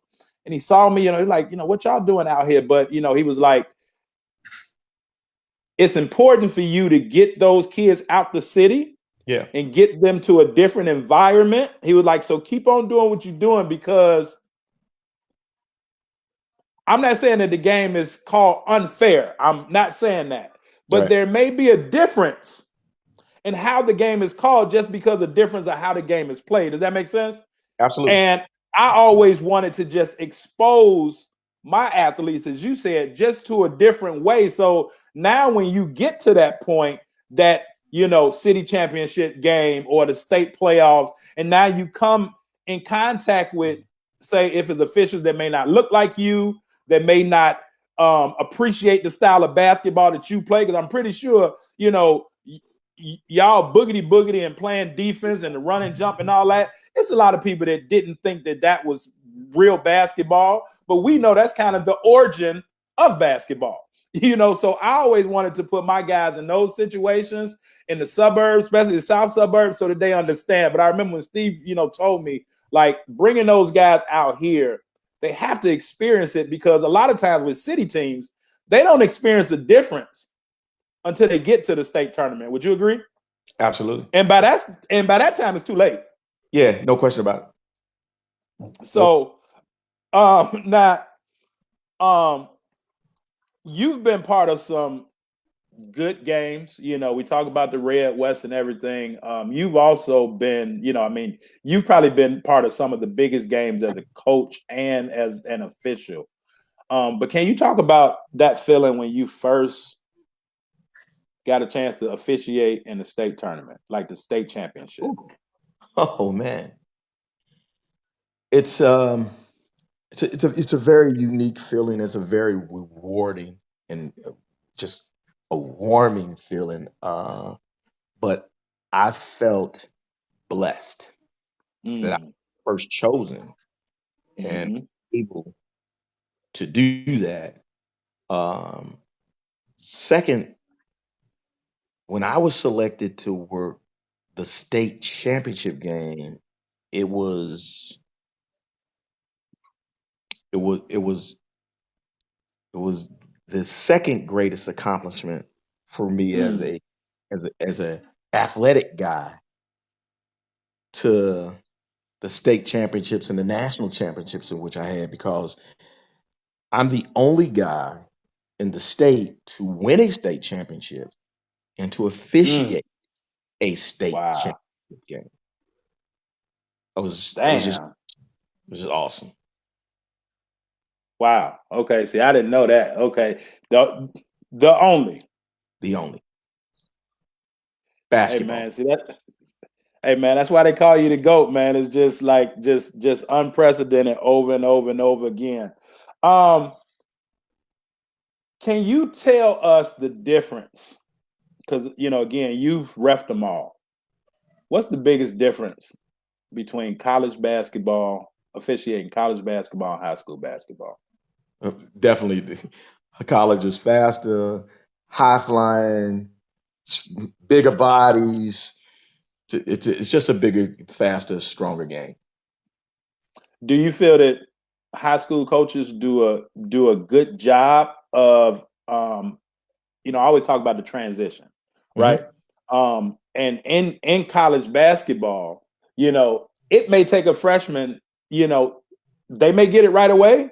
It may take some, like 2 or 3 months to get it. But because this is a business, those 2 or 3 months can kill an athlete's career because if they're playing in high school now in college they just don't get it, they're not understanding the plays, they always, if it's getting disciplined or corrected, and as you said earlier, being responsible enough to be in this program, and after 2 or 3 months of getting with that transition, it can break some athletes mentally, because coaches don't, like, I don't have time, you don't have time to Yeah, wait until December for you to get it. yeah. Do you think that coaches nowadays in high school are doing a great job of like teaching the transition or the carryover to the college level? And if not, why? Absolutely not. Um, Okay. One, you have to know what that transition is, Carvel. Mm. Mm-hmm. Mm-hmm. Very few programs that knows what that transition is. Um, of course, the Simeons, Morgan Parks, Whitney Yeah. Youngs, Yeah. Bogan. Those guys have super athletes, but those guys also knows how to prepare that kid for that next level. Mm. Some Yeah. other small programs that does great jobs at it. Zach Linderman at Yeah. Lindblom, who does not get any credit at all. I think Zach Linderman is one of the best public league coaches. Mm. Uh, the young guy over there at Lane does an excellent job of getting his team prepared and getting those kids ready to play college basketball. Yeah. Uh, I just think that the guys that are coaching today has too many other distractions before they can even get to coaching. Mm. Okay. You know what I'm Break saying? that down for us, coach. A lot of these guys are worried about losing their jobs.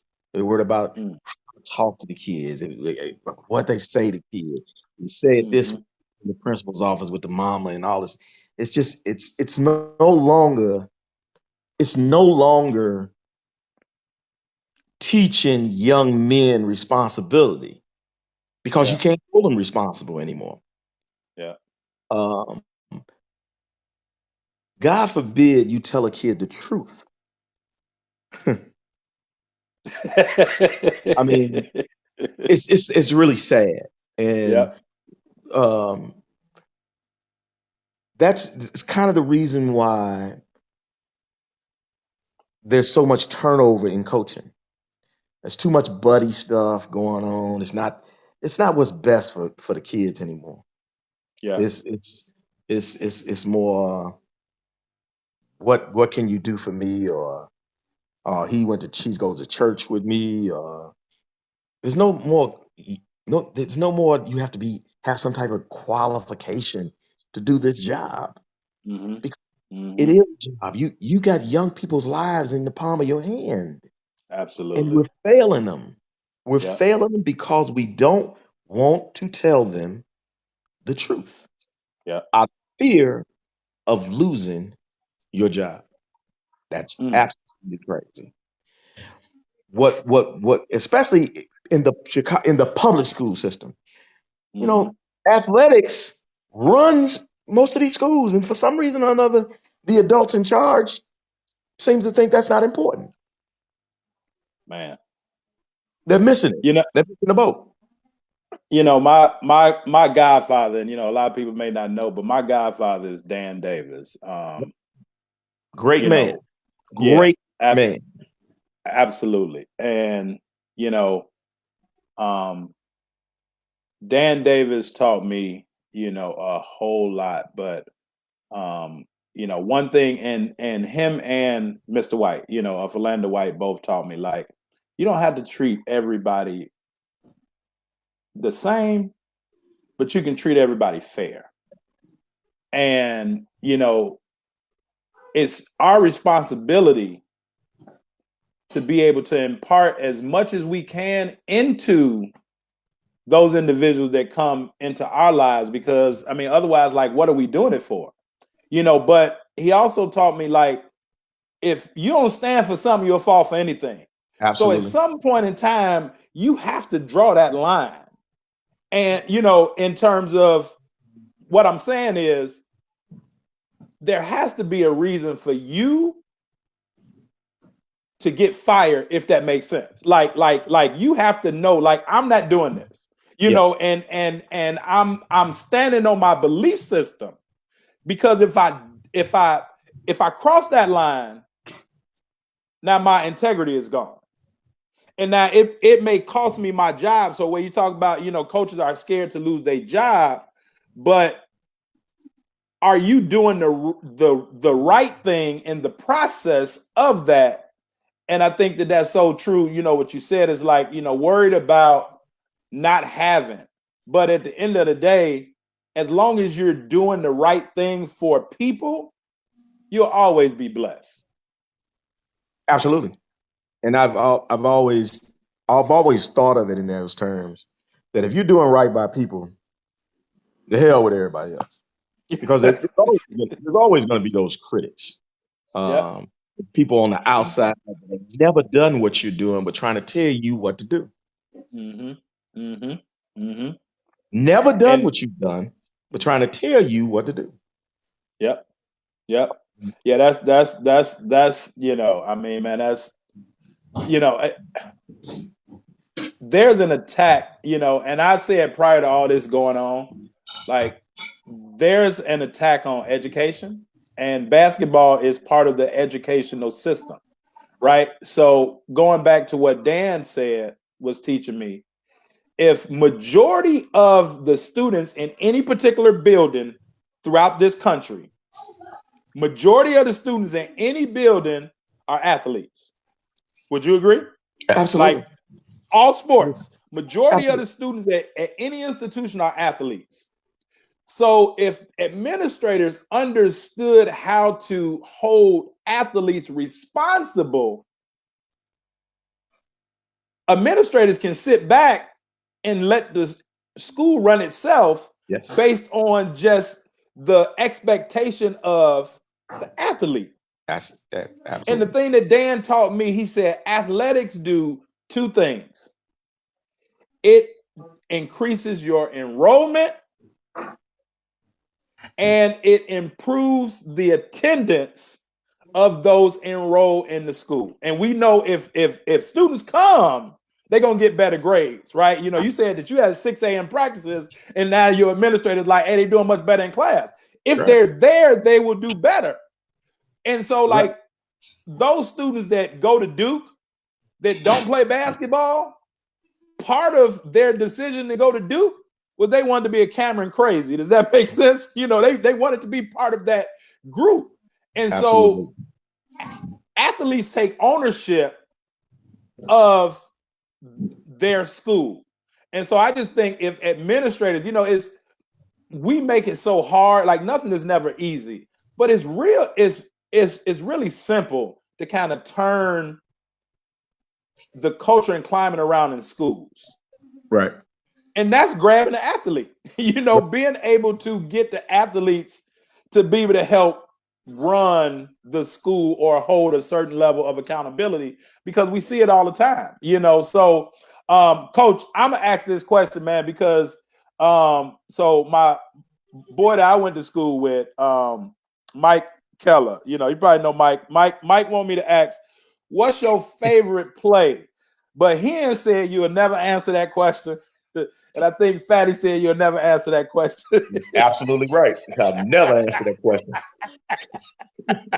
You get me in no fucking trouble. I love all my players. You hear that, Tony Bennett? Because Tony says Lil Dave is my favorite. And you know what? That was another question. They like Dave or Martell. You know, they like he'll never answer that one either. You know, how does it feel, man, to, you know, I put in the ad, man, you've coached, man, countless professionals. And when I say professionals, I'm not just talking basketball players, but you've coached countless professionals that, you know, in a business sense, you know, whatever it is that they're doing, like, how does it make you feel at this point in your life? You know, you go ref games or you go to games or just in the neighborhood to just see the fruits of your labor. Like, how does that make you feel, Coach? Carvel, I can breathe. I can breathe and breathe healthily. Man, I was asked this question before, and I started thinking about all the kids that have played for us in our program, and all the kids I'm a part of. And there's a couple of kids that really sticks out that people would never really, when I say the names, they would never know who they are. Yeah. There's a young man. There's a man now by the name of Corey Billups. Yeah. Corey, when I see Corey, it just brightens my heart. Corey is an executive assistant for Ariel Investments with the big folks. Yeah. I'm so proud of Corey. There's another young man by the name of Andre Wiggins. Nobody ever heard of him because he played 1 year at Westinghouse. He went on to go to Chicago State and graduated from Chicago State. He now manages the Daily Center. I could go on and on. Tony's come back. Tony Bennett has come back. Jamal Brown has come back. Those guys work in CPS. Yeah. I mean, I could go on and on and on and on. Dr. Quitman Dillard. Yes, sir. Yes, sir. The assistant principal at Thorn Ridge High School. So I can go all night with this. But what I'm proud of is that those boys, when they was in high school, they are now real fucking men taking care of them families. Absolutely. And I am ecstatic about that. Yeah. Yeah, I love it, man. For young athletes, what do you think young athletes, you know, let's take the coaches out of the equation. Let's even take the parents out of the equation. And I want you to put on your official's hat right now. The young athlete that wants to get to college, what are you seeing from your point of view as an official that athletes need to work on to even catch the eye of that college coach?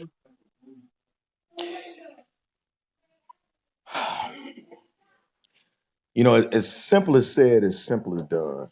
I like that. That college coach ain't looking for that flashy cat. That college coach is looking for that that solid, fundamental, hard nosed, defensive plan, defensive stand, getting on the floor, team orientated, communicating kind of kid, that just tough nosed, hard son of a gun that Mm-hmm. can lead his team and that can follow some instructions, that could be coachable. Oh. But more or less, that's gonna go to school without him worried about it. Mm. Here to go to school. Yeah. Can't go to college, man, without having the understanding of what school is Yeah. and how that process of school works, man. You got to go to school. You got to go to class. You got to make an effort. You got to try. You got to try your. Mm-hmm. Yeah. Um,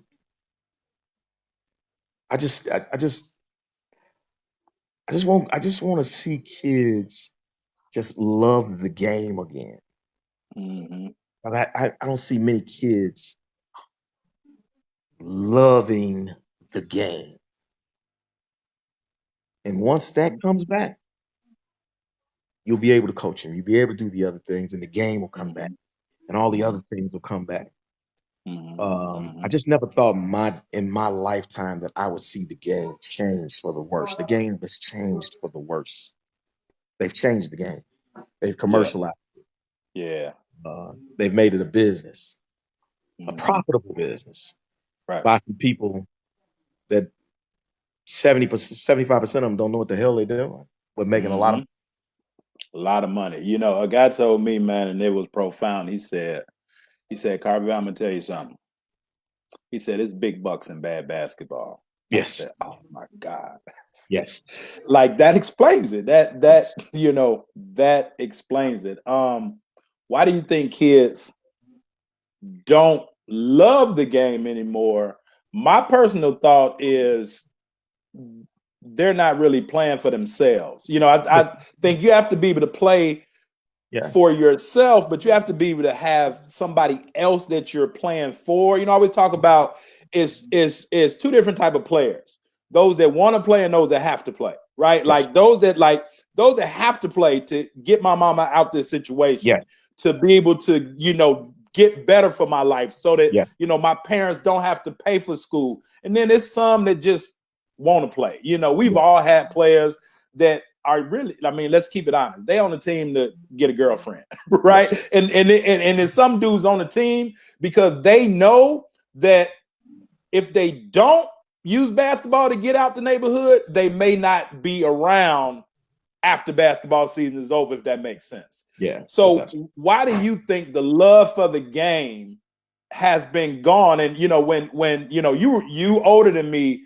but the one thing that I always understood about Michael Jordan was when he came to Chicago, he had a love of the game clause. And I don't Yeah, think a lot of people understand that, right? The love of the game. So the Bulls cut Jay Williams because he rode a motorcycle, right? Yeah, he was hurt, but they cut him because, like, if we paying you millions of dollars, you can't risk your life, right? yeah, Pro athletes can't do certain things, skydiving and all yeah, those things, because, like, you're indebted to us, basically, talking about the business side. But yeah, Michael Jordan had a love of the game clause, and that's why we saw Mike at tournaments, playing at the park, anywhere he wanted to play, because he loved the game. The NBA couldn't touch him, and that was part of his contract. yeah. Why do you think the love for the game is gone in athletes today? Because in basketball, specifically here, you're able to quit and it's acceptable. Mm, You can quit mm, and it's acceptable. mm. Oh, coach tripping, I'm transferring. Oh Yeah. man, I'm on this AAU team, man. The dude ain't playing me. I'm going over there. And it's Mm, always somebody else's fault. It's never yeah. me looking in the mirror. It's Mm, never me taking responsibility for me. You know yeah. what I'm saying? It's never Yeah. to be honest that, hey man, he better than me right now. I got to get in and work my tail off. Yeah. It's always somebody that's saying that, oh, he ain't poop, man. Coach don't like you. We're gonna transfer. You're gonna leave. Mm, They're this built-in mechanism for quitting, and mm-hmm. it's adults. Mm-hmm. Kids by nature are not quitters. Yeah. Kids by nature really wants to be told what to do Oh, say it and again, how to coach. do Say it. it again. Say it again. As Say it long again. as that kid knows that you are for them, you can say and do anything you want to do to them. As long as you are real with them. Kids Yeah. want real. And it don't matter, coach, if they're in the gang or if they're on the basketball team. Doesn't matter. Doesn't matter. They just want to be accepted and to be real. Yeah. And if you're real with them, they will be real with you. But Yeah. these adults out here that are setting them up for failure. The Mm. transfer in high school, what do you think is going to happen when they go off to college? When the coach tell them, "Nah, you can't play." What do you think going to happen? Well, go transfer. Yeah. Yeah. Yeah. It's an acceptable practice. Oh, when things don't go, get your bag, son. We're gonna go over here. No, son, you're gonna And, sit in. You're gonna fight. You're gonna yeah. learn. You better. And you know, I mean, a lot of that falls on the parents.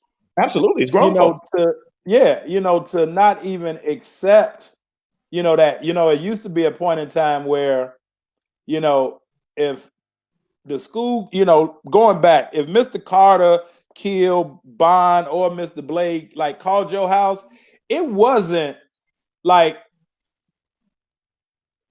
what did the Hold teacher up, do? coach. Hold up, coach. Okay. If any of them five ever called my house, it was a trick to it. No, they whooped that ass. There's no calling no house. You know what I'm saying? And when I got home, I dared to tell my folks what just happened. Yep. No. I was getting Yep. it again. Yep. Yep. I knew that Yep. there was a consequence to screwing up. Yep. I knew that there was a penalty to screwing up. Today they is. Son, Yep. pull your pants up on your ass. You turn around and got to pull a gun on you. Yep. Son, what, are you okay? Everything all right? Oh, motherfucker, they're angry. Kids are angry. Mm-hmm. Why? Why are our kids so angry? Our Because they're kids being mistreated. Yep. Yep. Yep. What do you And expect? I wanna show you this, coach, to your point, right? So if you can see my screen, right? So there I are can't, coach. 400. There Coach, are I 400. can't see your screen. You can't see it. Let me. Okay, there you go. Can you see it now? I still can't. Okay. Okay, Well. I can see your Okay. screen, but okay. Okay. So it's 411 kids in the transfer portal, Uh huh. and all of those kids aren't seniors. Uh huh. Um, that just speaks to your point of quitting. I Right. mean, at some point, and all schools, like you have to find the right program for you, high school, college, whatever it may be. Right. But how much on the front end, like I had a guest on, the other day, and they were talking about like doing their homework, doing their history. Like, how much on the front end do you think that that's really, really like? How much importance do you think it is for students and parents to recruit schools just like schools recruit them? Real important. You better know who you're going to play for. Mm, It better yeah. not be a surprise once you. It better not be a surprise once you get on campus. You need to know exactly who that man is you are going to play for. Yep. I mean, Yep. the school will sell itself. You know what I'm saying? You go on campus, you have a great time, da da da da. Da. But that dude that sits up there in the front, Mm-hmm. that's screaming and hollering and doing that and subbing, you better know who you're playing for. You got Mm-hmm. to be playing for. Mm-hmm. Saying Absolutely. sometimes kids are not realistic in their Right. evaluation of schools, and parents are Right. too. Parents think their kids are better than what they are, they this and that, and they're not realistic. You know, Mm-hmm. I would want my child to have the best possible experience my child could have. I don't Mm-hmm. want my child going into a mystery. Mm. If it's a fight, he needs to know he's fighting for that position going into the door. Yeah. You ain't got hey, don't come in and promising me shit. Mm. Let me know the You almost real. you almost don't want to go where you promised, Coach. No, almost. You're right. I mean, because it's hard to live up to that, I mean, because okay, I'm gonna promise you a spot, but now, a super stud come in, and first thing that parent gonna say, well, you promised me that, and now talk about being afraid to lose your job. Now what's gonna happen when the parent get upset and do all of those things? Right. What I want to say, and I want to share this story because the one thing that I appreciate you about an official, I used to love to see you on my game or see the name, okay, who on my game today? Okay, we got Chris. One, I know that it's going to be a fair game. But I also know that you're going to teach where and when you can in the confines of being fair. Does that make sense? Yes. Coach V said it's 800 as of today. It's 800. It's a little bit over 800 as of 3 minutes ago. Yep, crazy. So we had our game at Truman first when I was at Malcolm X, and I left Truman, went back, and I just told my team, I said, man, like Truman means a lot to me, but we're gonna beat the brakes off these dudes tonight, like no holds barred. Right. And it was somewhere in the second half, and you like gave me that look like,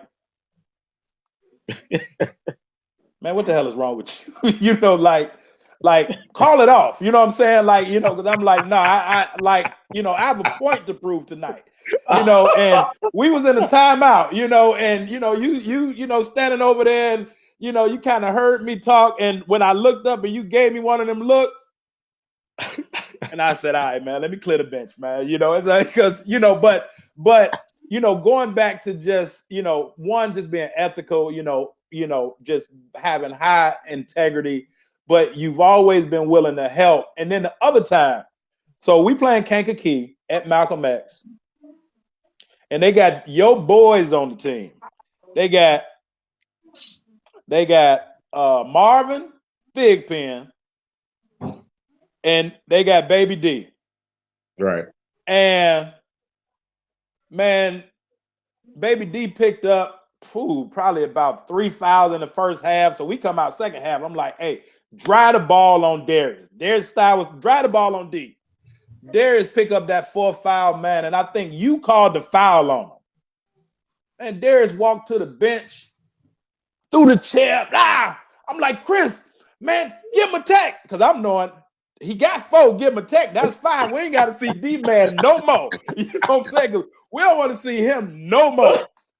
Man, you walk over to me, you look, people in the stands, and D-Man being D-Man at this point, Joe trying to tell him calm down, but he upset. I'm like, Chris, man, you're not going to get that dude a foul, man. You walk up to me, man, and you say, Carvel, just chill. Say, man, Darius used to play for me. And I can assure you, he ain't going to do that shit again. Said, but I'm not going to throw him out because of that. Because you knew who he was. You probably knew where it could go. Right. But before you walked down, and what you told me after the game was, like, you gave him that look before you even walked down to me. And so that's why you was like, and that meant a lot to me as a coach because you explained kind of why you didn't do, I'm like, man, like we had just made 25th in the country. They were like, I think at that point, number 1. And I'm like, we need this win, but I think that just as an official being fair, and then after the game, I told D-Man, I said, man, do you understand that like my scouting report for this game was to make you do exactly what you did. And if it would have been any other coach other than Chris, he would have threw you out. And so you got to understand that if you're the engine that makes the team go, you can't get emotional because that's going to throw y'all whole chances. And, you know, he looked at me and he was like, Coach, thanks, man. You know, he was like, I never thought about it that way. And, you know, I just think that, you know, when you talk about like the tree of guys that you've helped and, you know, like you've instilled life skills in them, you know, to understand, to be rational and to, you know, think about things, even though they may mess up, but to kind of think about it going forward. But I thought that, you know, that was big time for you at that point because, you know, referees can get in games so big to where they lose it, you know, just like players, but you were able to hold it together and explain to me why you did what you did. And I thought that was, you know, excellent, man. So, you know, moving forward, Coach, man, as we, you know, get ready to close out, I want to throw some questions to you. I'm gonna throw a couple names, and these are just names of people that I know personally. If you can, and I know you'll never tell who your favorite player was, but if you could just explain in a couple words what these names mean to you. Mark Miller. Oh man. Mark is my son. Keywan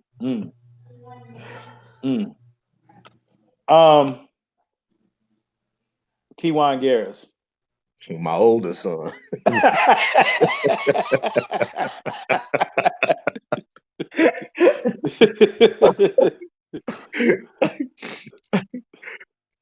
Can't have it no other way, huh? Hey, you can't no other way, my friend. David Greer. Man, a kid that I had to grow to love, and I love him to death.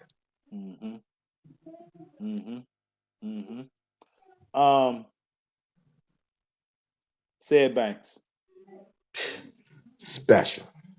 Oh, that's a great word. That's a great word. That's a great word. Oh my God. Martell Bailey. Me. You say you? Yes. He was he was me on that floor. Huh. A bulldog. My nigga.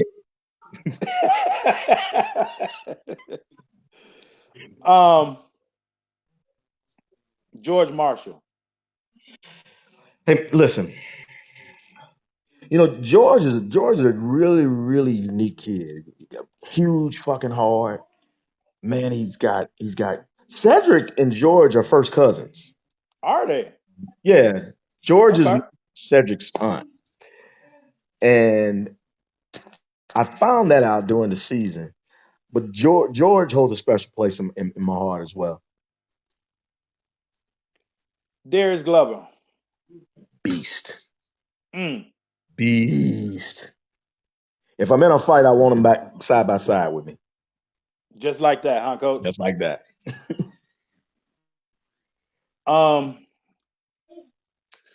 Roy Condotti. Mentor, friend, leader, teacher. I love that. I love that. Patrick Beverly. Whew. Should have been a warrior.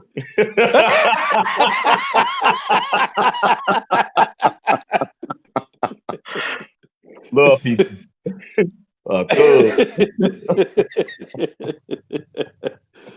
Oh man, he gets that toughness. He tend to want to think that he gets that toughness from me. Now I'm gonna call him by what people know him by. When you hear the word Tom, what do you think? Pro.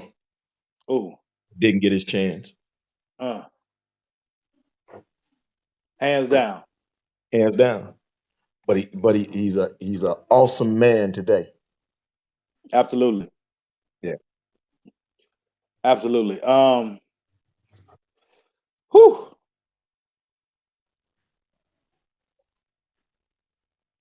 Fatty.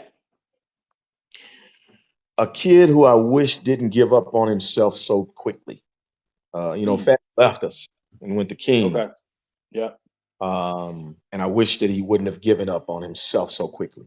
But I ain't got nothing but love for him. His kid is a workaholic. Yep. Yep. Yep. Yeah. He was my last 2 years at Orr was when he came in as a freshman, and he Mhm. always reminded me of me because he was chunky, but he could handle the ball. He could do everything. Mhm. David Bailey. My son. Mm, Uh, Man, that dude, he's probably one of the smartest players I've ever coached. mm. Smart, huge heart, born fucking leader. Win, Yes. fucking winner. Winner. Absolutely. Absolutely. Absolutely. The thing that pop in my mind when I think about David is poise. Like, I mean, that dude is like No, you're just right, coach. don't Nothing get right. rattled. Like I've never, we used to play, when I was at UIC loyal, like the dude never gets rattled. No. All right, I'm gonna give you a couple more, coach. Jimmy Sanders. Whew. Free throw is free throw is like a poem. Mm, And if you don't read them, you won't understand them. mm, Dude has the biggest heart, one of the biggest hearts I've ever seen. Man, this dude loves everybody. You know mm, what I'm saying? And a hell of a fucking basketball player. yeah. Um, Lynn Moffitt, and I've heard so much about this guy, Yeah. but Yeah. Lynn's probably one of the most underrated guards in the city. mm, Lynn was a left-handed terror. mm, And if it was his night, god dang it, you seen it. You, mm, you truly seen it and seen him at his best. yeah, Um, Lynn wasn't a quitter. Um, Never say die kind of guy. You know what I'm mm-hmm, saying? mm-hmm, That guy you want on your team. mm-hmm. Mr. 40, Tony Bennett. Tony, Tony's unique. Mm, Mr.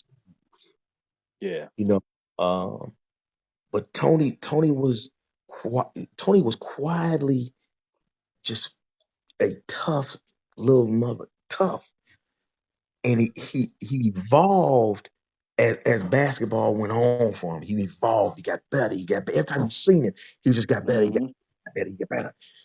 And he was one of these dudes that one of these refuse to lose kind of dude. And that's the reason why I love that dude, man. mm, I, mm, him being a great father to his kids, man. The dude got a big yep, heart. yeah, yeah. Love him. Um, Sonny Parker. My mentor, one of my Mm, child heroes. mm, Grew up watching Sonny P. yep, Uh, nothing bad I could say about Sonny P. Because Sonny P. Every time I turn around, was always giving, giving, giving, giving, giving, giving. absolutely, absolutely, absolutely, man. What a lot of people don't know, man. My dad was Sonny Parker's insurance agent, man, for a long, long, long, long time. Man. I've been knowing Sonny Parker, man, since I was born, damn near, man. Amazing, amazing individual. Yeah, And very, yeah, very like meek and humble. yeah. Um, Robert Smith. When it's all said and done, and when the history books are closed, my friend Robert Smith, Yep,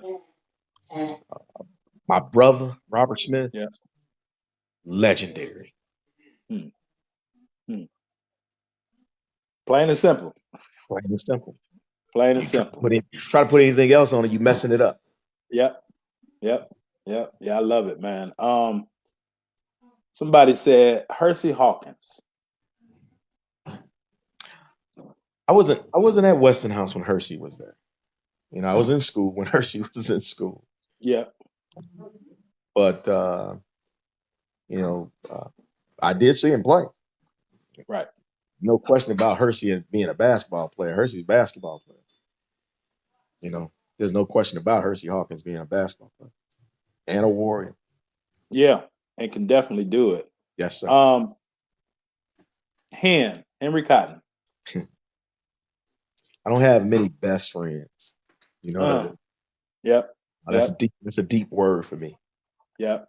Henry Cotton is not only my best friend, he's my brother. My brother. I love that. Yeah. I love that. Skip and QD.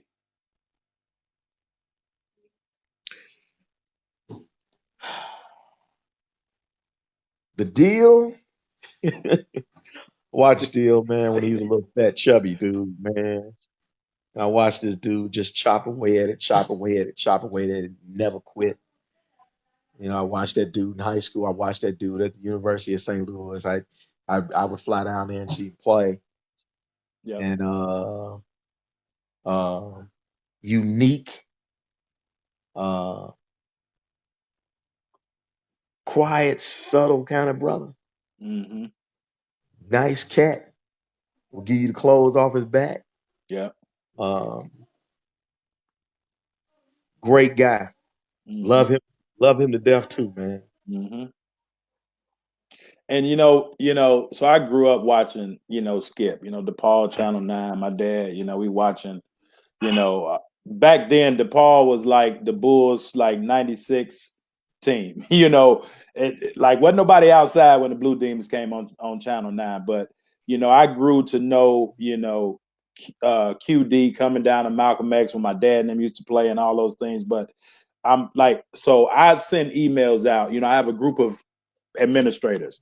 I sent emails out, about my character development program and how I can help their schools. I assure you, Chris, QD opens up every last one of my emails.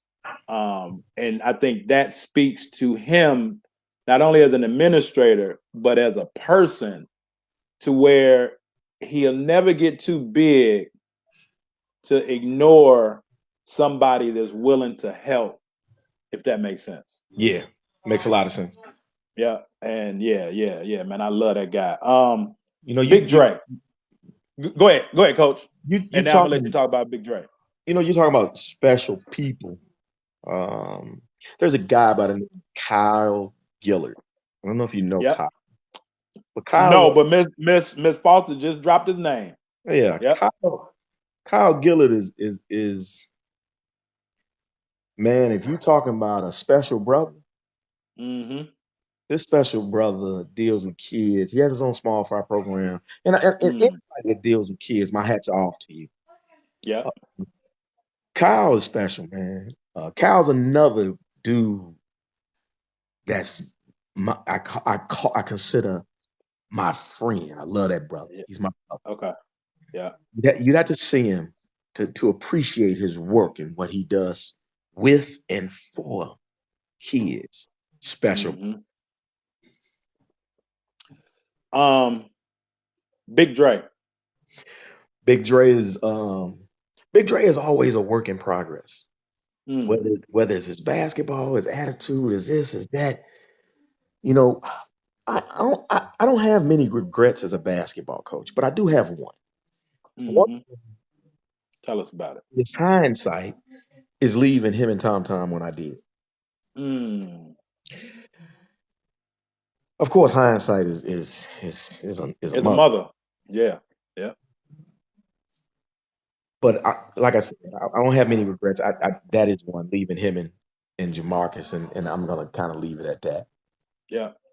And I mean, but for those that's just jumping on watching, and I didn't know, but I think the fact that you were able to say good morning to your mom when you pass the cemetery every day, I think that speaks to you as a man. And I think that for as many people as you have given yourself to, any and everybody should be understanding that you were selfish at that point, if that makes sense. I mean, because that you just can't get that back. Um, Mike Oliver. I know another one of your friends, man. Hey man, the circle is small. Yeah. But it's a bunch of brothers that I misunderstood, and Mike is one of them. Love that brother. Mike is a dear friend, and a brother. I love that brother. Whatever Mike needs from me, he know he can get from me. Yeah, absolutely. Yeah, man. I love Mike. The Caston brothers.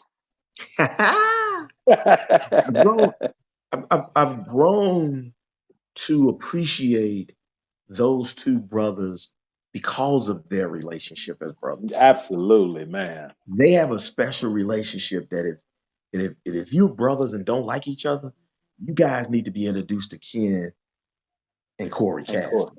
Absolutely.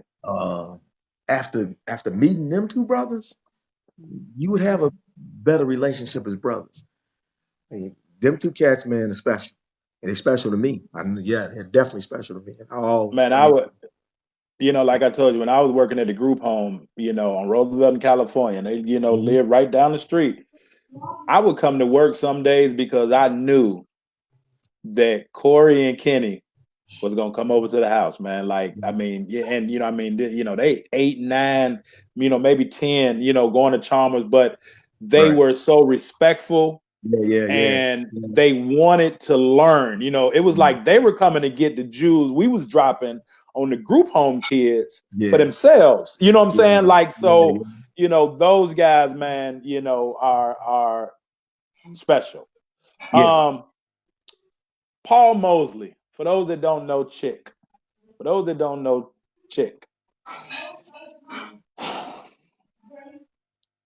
Got you speechless, huh, Coach? This is a long time. It's a long time brotherhood from when I was a teen. When I met Paul, I was when I met Paul, I was 16, 17 years old, and I was refereeing over at Mason. I was refereeing over at Mason. Was where I met Paul Mosley, and I've been knowing Paul for close to over 35 years.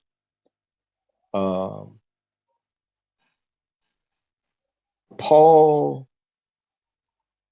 is a publicly icon when it comes to officiating. He's been in a lot of battles. Yeah. But Paul is also a great person, good dude, helpful. Hopefully, he will be more helpful with the young and up and coming officials now. Yeah. But Paul's a great guy, man. We've had our disagreements as coach and as referee, but none but respect for P. Moses. Yes, sir. Yes, sir. All right, I'm gonna give you a couple more, Coach, and now I'm gonna let you go. I definitely appreciate you, man, taking the time with us. We can't really go nowhere. Again, Yes, before we came on, our mission was to educate, entertain, and just keep it real, man. And I think that we've done that, and that's what we are supposed to do. Talk about your cousin, man, Terry. T-Head. T-Head, a Catholic school dude, man. He had a red horde, man, trying to be in the public league, man. Get out of here, man. But listen. All jokes aside, that dude got a big heart, man. He cares about kids. Yeah. He cares about kids, man. He loves the game of basketball. And he is a true work in progress all of the time. He's constantly learning, constantly asking questions, man. You gotta love him, man. You gotta love that dude. The big O, Otheus. Othie is like a big nephew of mine. Mm. He went to Westinghouse and left, but it's all good. Yeah. O is a part of the family. Yeah. If I can describe O in 2 words, it would be teachable Yes. and pro. Yes. And I say that because I remember Others Jeffers like 7, 8, and this is before I even met Corey and Ken. But like O would be in the PEB with Mark. Like O stayed by Mark's side all the time. Like we thought O was Mark's son. All the time. Yeah. Yes, and like he kept a basketball with him at all times. And I used to be like, man, this little guy, like he is up here with the college players every day, just learning. And like that, it's Coach, like that's Coach V, man. I know it. Right. But like Others, man, my picture of O will always be as a young individual, and how he would walk from 15-10 or 15-20 like by himself, but I mean we knew wasn't nobody gonna mess with him, what I'm saying? But it was like that dude was hungry for success. And he earned it. Chris Singletary. Hey man, listen. Misunderstood is what I would say. Totally. Because that kid got nothing but a big heart. Yeah. Totally misunderstood. Had a couple of bad breaks, man, but that doesn't define people at all. Yeah. Chris is a humongous people person. Yeah, absolutely. The basketball. We know Chris is a basketball player. Yeah. Man, I wish I would have had it. You know what I'm saying? Would have loved to have coached this kid, man. Yeah. But Chris is a great person, man. Yeah. Huge. Yeah, man. My guy Bobby Williams say, man, they know about you in New York. As I said, nationwide, man. Nationwide. Dorothy Gators. Man, the queen. Undisputed. You got Muhammad Ali. You got Dorothy Gators. Damn. The queen. There'll never be another. Never. Damn. There's not a word that can describe this woman, but nothing but legendary. She is the queen when it comes to that. She knows her stuff. Unbelievable person. She's a great person. She has a huge heart. You can see that players. Yeah. Come on now. There's no question about that. Love that lady. Yeah. And I always say, man, we know what prime time is doing right now, or franchises I call it. Taranika, we know what Taranika is doing great things. Yeah. She working her piece. She working her piece. Love that girl, man. Love T. She working her piece. She gonna get there. She's gonna get there. Yeah. And but she's a byproduct of both Dorothy and Kim McCorders, and I mean, so she's had nothing but great leadership. In closing, Coach, man, and I always end with what I like to call the hot seat. Nothing controversial, but I don't think I can give you nothing controversial anyway. But just kind of some quick hitters like what we've been doing, today. But before I do, I just want to say again, man, the show is being brought to you by my first book, right? Understanding Life Through the Game of Basketball. Everything that we talked about today, right?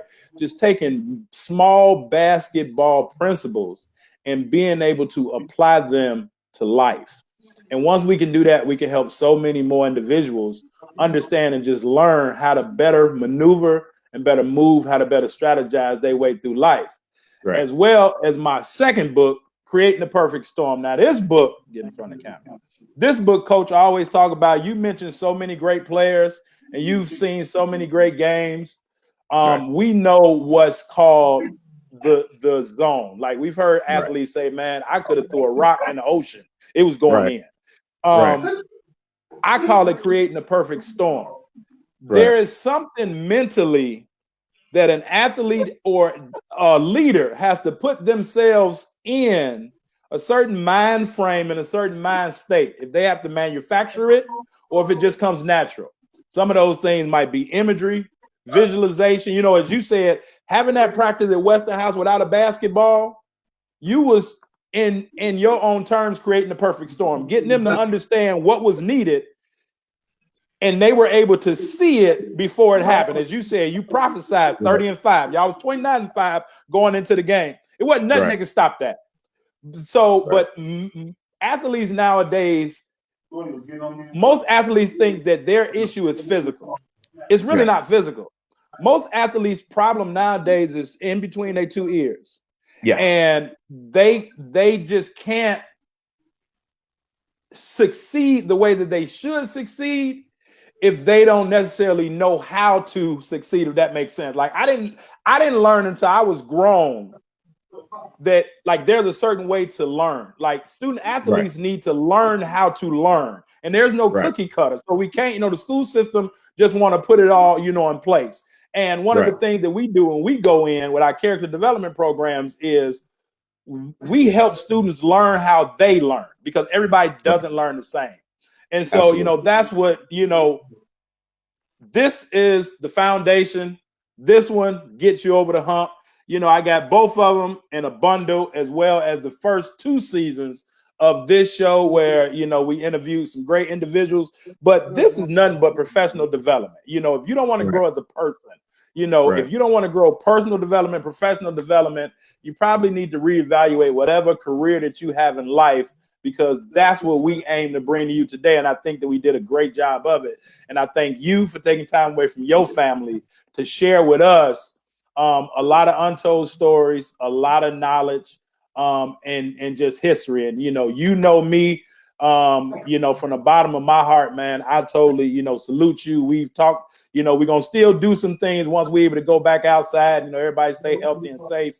But I just want to thank you, man, from the bottom of my heart for just always being helpful to me, always willing to teach me. And, as I said in that Truman game, if I'm messing up, give me that big brother look like, hey, man, straighten it up. So from the bottom of my heart, man, I sincerely thank you for it, and I know the people, thank you as well. There's so many more names that I can throw out there to you, but I'm going to put you in a hot seat right now, man. And I'm going to start this question off on the ladies' side. If you had one player that you could pick,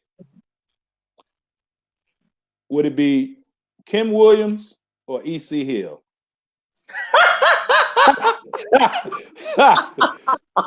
You did say hot seat. Hot seat, baby. Oh wow, that is a hot seat, dude. Man. God damn, Kim, don't be mad. Don't be mad, baby.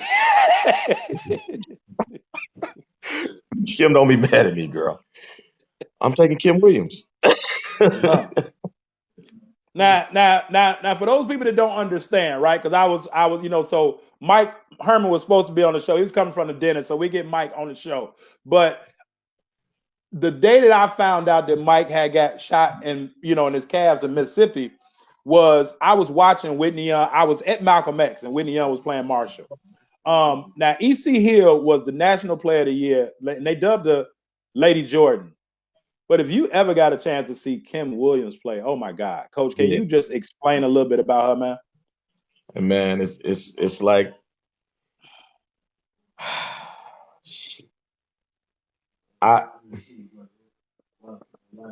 man, it's something you have to see for yourself. Right. And if I was you, I would just Google Kim Williams, DePaul University, and pull up some clips. You had to see it for yourself. Or no, Google Kim Williams, Marshall High School. Marshall, yes, sir. Man, Yes. please. This crap y'all call basketball. You had to see it for yourself, coach. You got to see it for yourself. That's all I can tell you. Special. I had to see it for yourself, man. Oh my God. All right. And now Mike told me something that I didn't know, man. The other day, he said he seen this guy score 73 points in a weekend. I wore number 30 because of him, and to me, he's the greatest Chicago basketball player that I've seen with my own eyes. Jamie Brandon or Marcus Liberty? Woo! Man. Oh, damn, why you put him on fucking hot seat like that? Man, I'm taking JB. Why? Man, because that motherfucker JB was a highlight reel in itself. Not to say Marcus wasn't. That motherfucker JB can do some things, man. And you know, Tree broke it down. You know, Tree was on the first season, and you know, Tree said, like they were both two totally different players. You know, Marcus 6'8" point guard, like had never really seen it. But you know, and I snapped on one of my players because he was in Dalton one day, and you know, JB was reffing. Talking about, man, this dude calling. I was telling Coach this story the other day. Man, this dude calling all type of fouls on us. You know, I said, who he saying right there? I said, come here, man, and brought him up. I said, man, I said, Jamie, man, I said, like, I asked my player, I said, do you know who this is? He's like, no. I said, man, you're making me look bad, right? Because I teach history. You know, I said, Google Jamie Brandon. I said, man, Jamie Brandon did something that I've never seen done before or afterwards. And I know you know what I'm talking about. Jamie Brandon won the state championship on a reverse dunk and pulled himself up through the rim and sat on the damn backboard. That's exactly what he did. Exactly what he did. Never seen nothing like that in my life, Coach. Reverse dunk, pulled himself up and sat on the rim. Yep. State champs. Oh my God. Okay. Guard or big? Who? Guard or big? If you had your option. Guard. Why? Basketball guard.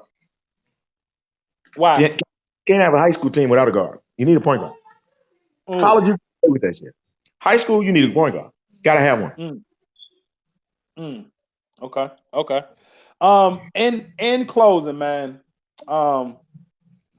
how can we help this game of basketball? For all the coaches just watching, you know, parents that want to help their kids, how can we? Because as you said, like the game has been taken over, right? The game has been infiltrated.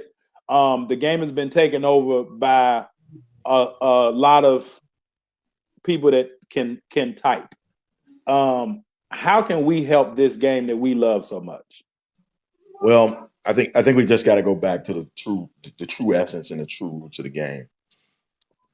The one thing that we have to do is we've been saturated by a bunch of people that was around the game that don't know the game. So back to just the basic foundation of the game and get back to the basic fundamentals of the game.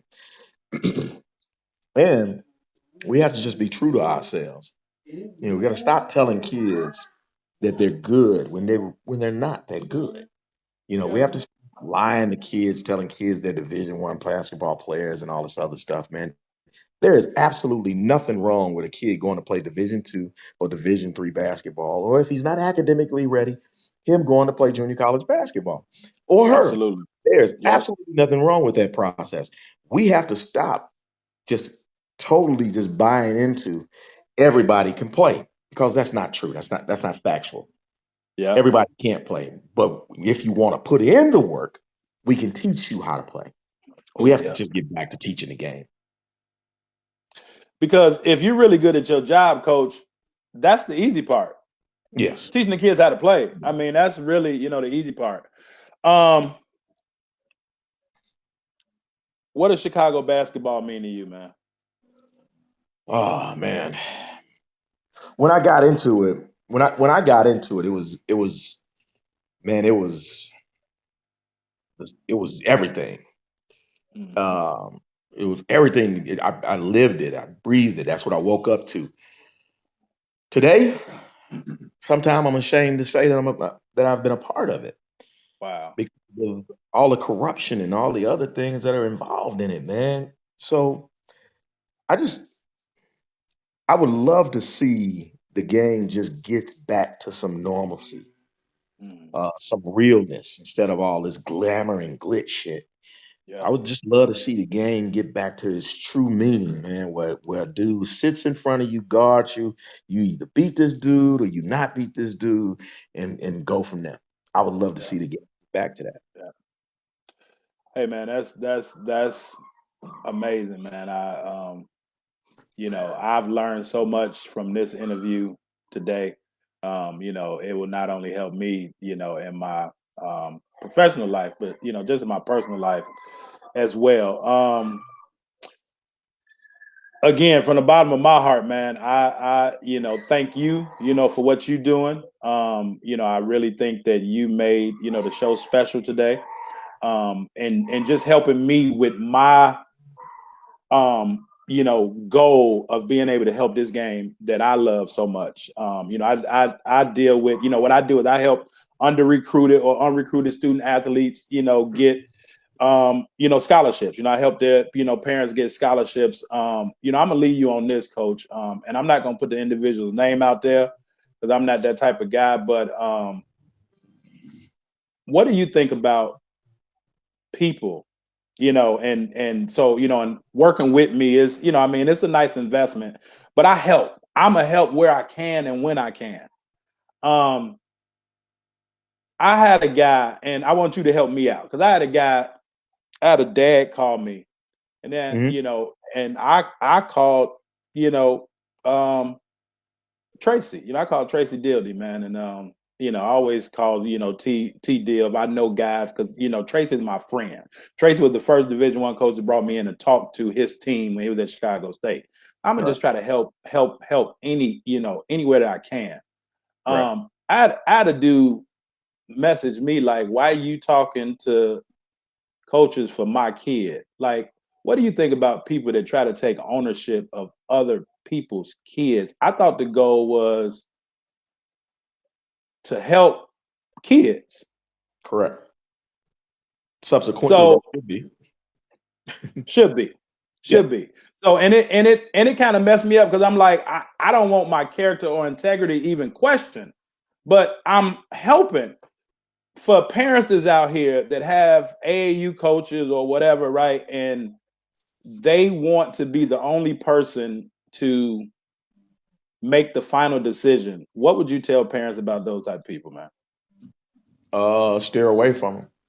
Mm, At the, at the end of the day, this AAU crap has gotten out of control. Um, Ultimately, the recruiting process should be worked through their high school coach, the parents, and if there is some other person that is influential in the right way, mm-hmm, maybe they should be involved in that process. mm-hmm. But if the process ain't about what's best for that young man or that young lady, then all of the crap is tainted. So you can't loop out the high school coach. Right. I mean, I think that is just totally disrespectful. And furthermore, the information in which the recruiters are going to need has to be getting by the high school coach. So there's no way to leave the high school coach out of this equation. Right. Again, the outside influence is these AAU people. Now, all of them are not bad. We Right. can't lump that 10% that's good into that 90%. Right. So there are some guys and gals out there that is genuinely doing it the right way for what's Mm-hmm. best for the kid.